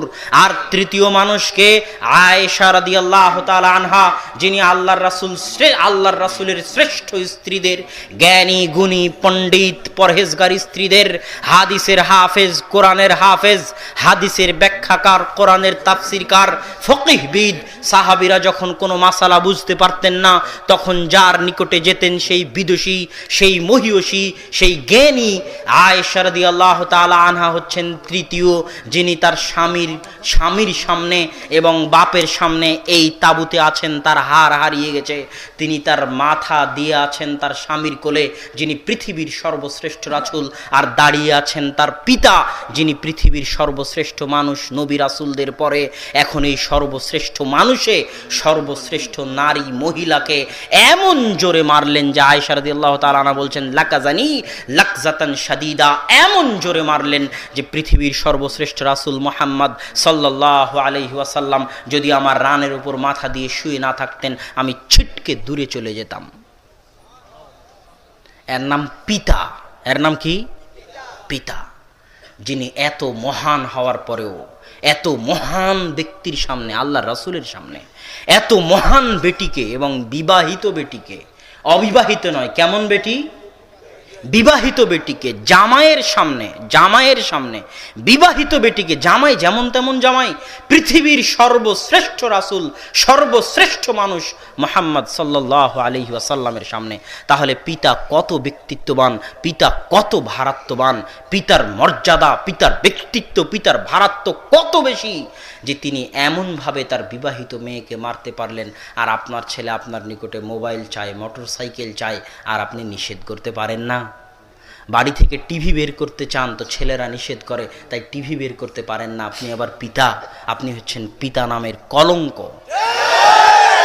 অতএব সম্মানিত উপস্থিতি, যোগ্য পিতা হওয়া শিখুন। এই তৃতীয় পয়েন্ট চলে গেল যে সন্তানকে 18-20 বছর বয়স হওয়া পর্যন্ত আপনি এই সুযোগ সুবিধাগুলো দিবেন না। তৃতীয় পয়েন্ট জরুরি। আজ বাংলাদেশের যত বই পুস্তক আছে, বাংলাদেশ মাদ্রাসা শিক্ষা বোর্ডের বই হোক আর বাংলাদেশ সরকারি স্কুল শিক্ষা বোর্ডের বই হোক, সব বই আজে বাজে গল্প গুজবে ভর্তি। হৈমন্তী, পদ্মা নদীর মাঝি, এগুলো কি শিখায়? রবীন্দ্রনাথ ঠাকুরের উপন্যাস, ছোট গল্প, পদ্মা নদীর মাঝি, পরকীয়া প্রেম নিয়ে লেখা। শেষ বিকেলের কান্না, নষ্ট নীড়, এগুলো হচ্ছে রবীন্দ্রনাথ ঠাকুরের লেখা গল্প, যেগুলো সব পরকীয়া প্রেমকে ভিত্তি করে রবীন্দ্রনাথ ঠাকুর লিখে গেছে। ওই গল্পগুলো বাংলাদেশ মাদ্রাসা শিক্ষা বোর্ডের বইয়ে, ওই গল্পগুলো বাংলাদেশ স্কুল বোর্ডের বইয়ে স্থান পেয়েছে। আর আজ থেকে 5-10 বছর 15 বছর আগে ওমর রাদিয়াল্লাহু তাআলা আনহুর যে কাহিনী ছিল, আল্লাহর রাসূলের যে কাহিনী ছিল, কিছু সত্য কিছু মিথ্যা যাই থাকুক, সেগুলো সব বের করে ফেলে দেওয়া হয়েছে। কেননা যারা এই সিলেবাসগুলো প্রণয়ন করে তারাও জানে যে এই সিলেবাসে যা পড়ানো হবে তার প্রভাব সন্তানের উপর থেকে যাবে। তো আপনার সন্তান যদি এই বেহায়াপনা, বেলেল্লাপনার গল্প, এই প্রেমের গল্প, পরকীয়া প্রেমের গল্প, রবীন্দ্রনাথ ঠাকুরের উপন্যাস পড়ে আর আগডুম বাগডুম গল্প করে পড়ে আর টম অ্যান্ড জেরির কার্টুন দেখে বড় হয়, তাহলে ওই সন্তানকে সৎ সন্তান করে গড়ে তোলা যাবে না। যদি সৎ সন্তান করে গড়ে তুলতে হয়, তাহলে আল্লাহ যাদের উপর দয়া করেছে, ইহদিনাস সিরাতাল মুস্তাকিম, হে আল্লাহ আপনি আমাদেরকে সরল সঠিক পথ দেখান। কাদের পথ? যাদের উপর আনআমতা আলাইহিম, আপনি দয়া করেছেন, আপনি রহম করেছেন। আর এই সিরিয়ালের 1 নম্বরে আছে আল আম্বিয়া, নবীগণ। কারা? নবীগণ। এই সিরিয়ালের 2 নম্বরে আছে সাহাবীগণ। এই সিরিয়ালের 3 নম্বরে আছে আইম্মায়ে কেরাম, সালাফে সালেহিন, মুহাদ্দিসিনে ইদাম, ফুকাহায়ে কেরাম, তারা। তো আপনার সন্তানকে ছোট অবস্থায় 5 থেকে 10 বছর বয়সের মধ্যে স্কুলে যেহেতু এই আলতু ফালতু গল্পগুলো সে পড়তেছে, এগুলো তার মানসপটে দাগ কেটে যাবে। এই জন্য আপনাকে চেষ্টা করতে হবে আপনার সন্তানকে নবীদের কাহিনী, সাহাবীদের কাহিনী, সালাফে সালেহিনের কাহিনী শুনিয়ে বড় করার। মায়ের কাছে যখন সন্তান শুনতে চাইবে, আম্মা একটা কিস্সা বলেন না, তখন মা যেন নবীদের কাহিনী শোনাতে পারে। কিভাবে ইব্রাহিমকে আগুনে ফেলে দেওয়া হয়েছিল, কিভাবে মুসার কাষ্ঠফলক বাক্স স্রোতের উল্টা দিকে চলল, কিভাবে মুসা তার শত্রুর বাড়িতে মানুষ হলো, কিভাবে ফেরাউন ডুবে গেল, কিভাবে ইউসুফকে কুয়াতে ফেলে দেওয়া হলো, কুয়া থেকে রাজার ঘরে কিভাবে চলে গেল, রাজার ঘর থেকে মিথ্যা অপবাদ নিয়ে জেলে কিভাবে গেল, জেল থেকে মিথ্যা অপবাদ থেকে মুক্ত হয়ে জেল থেকে বের সরাসরি মন্ত্রী কিভাবে হয়ে গেল। এই যে নবী রাসূলদের বিশাল বিরাট শিক্ষণীয় কাহিনী, সাহাবীদের কাহিনী, সালাফে সালেহিনের কাহিনী, এগুলোর সাথে আপনার সন্তানের পরিচয় হতে হবে ছোটতেই। কখন? ছোটতেই। কেননা অল্প কিছুদিন পরই সে যখন সিনেমা মুভির সাথে পরিচিত হবে, পেপার পত্রিকার সাথে পরিচিত হবে, তখন খেলোয়াড়দের সাথে পরিচিত হবে, তখন এই খেলোয়াড়দেরকে, এই মডেল নায়ক নায়িকাদেরকে, এই সিনেমা মুভির নায়ক নায়িকাদেরকে সে নিজের মডেল এবং আদর্শ বলে গ্রহণ করে নেবে নিজের অজান্তেই। আর ছোটতেই যদি তার সামনে মডেল থেকে যায় আবু হানিফা রাহিমাহুল্লাহর, ইমাম বুখারী রাহিমাহুল্লাহর, আহমদ বিন হাম্বালের, ইব্রাহিম আলাইহিস সালাতু ওয়াস সালামের, মুসা আলাইহিস সালাতু ওয়াস সালামের, মুহাম্মদ সাল্লাল্লাহু আলাইহি ওয়াসাল্লামের, ঈসা আলাইহিস সালাতু ওয়াস সালামের, তাদের মডেল যদি, তাদেরকে সে যদি ছোটতেই বড় জায়গা দিয়ে ফেলে, উঁচু সম্মানের জায়গা দিয়ে ফেলে, তাহলে ভবিষ্যৎ জীবনে যতই অন্যায় অনাচার অপসংস্কৃতি বেহায়াপনার মুখোমুখি সে হোক না কেন, সে কোনোদিনই নবী রাসূল বাদে অন্য কাউকে আদর্শ মডেল হিসেবে গ্রহণ করবে না। এই জন্য এই চতুর্থ পয়েন্টের গুরুত্ব সীমাহীন ও অপরিসীম। আমি আপনাকে এখন পর্যন্ত যে 4টা কথা বলেছি, 5 থেকে 10 বছর বয়স পর্যন্ত, 1, সন্তানকে তাওহীদ আল্লাহর সঙ্গে পরিচয় করিয়ে দিতে হবে। 2, সন্তানকে আদব কায়দা আপনি শিখাবেন, মসজিদের ইমাম নয়। কে শিখাবে? আপনি শিখাবেন, এই সংকল্প আপনাকে করতে হবে। 3, 18-20 বছর বয়স পর্যন্ত সন্তানকে বেশি সুযোগ সুবিধা, বিলাসিতা, মোবাইল, মোটরসাইকেল ইত্যাদি অত্যাধিক সুযোগ সুবিধা থেকে দূরে রাখতে হবে। সন্তানের হাতে বেশি টাকা দেওয়া থেকে দূরে রাখতে হবে, যাবতীয় বিলাসিতা থেকে দূরে রাখতে হবে, তার মধ্যে ব্যক্তিত্ব ভারাত্ব আসার আগ পর্যন্ত। 4, মসজিদের সাথে তার সম্পর্ক তৈরি করতে হবে, বাপ বেটা মিলে মসজিদের খেদমত করতে হবে। 5, নবীদের কাহিনীর সাথে, সাহাবীদের কাহিনীর সাথে তাকে পরিচিত করে তুলতে হবে। এগুলো সব যদি আপনি আপনার সন্তানকে দিতে পারেন, তাহলে এরপরে আপনার সন্তান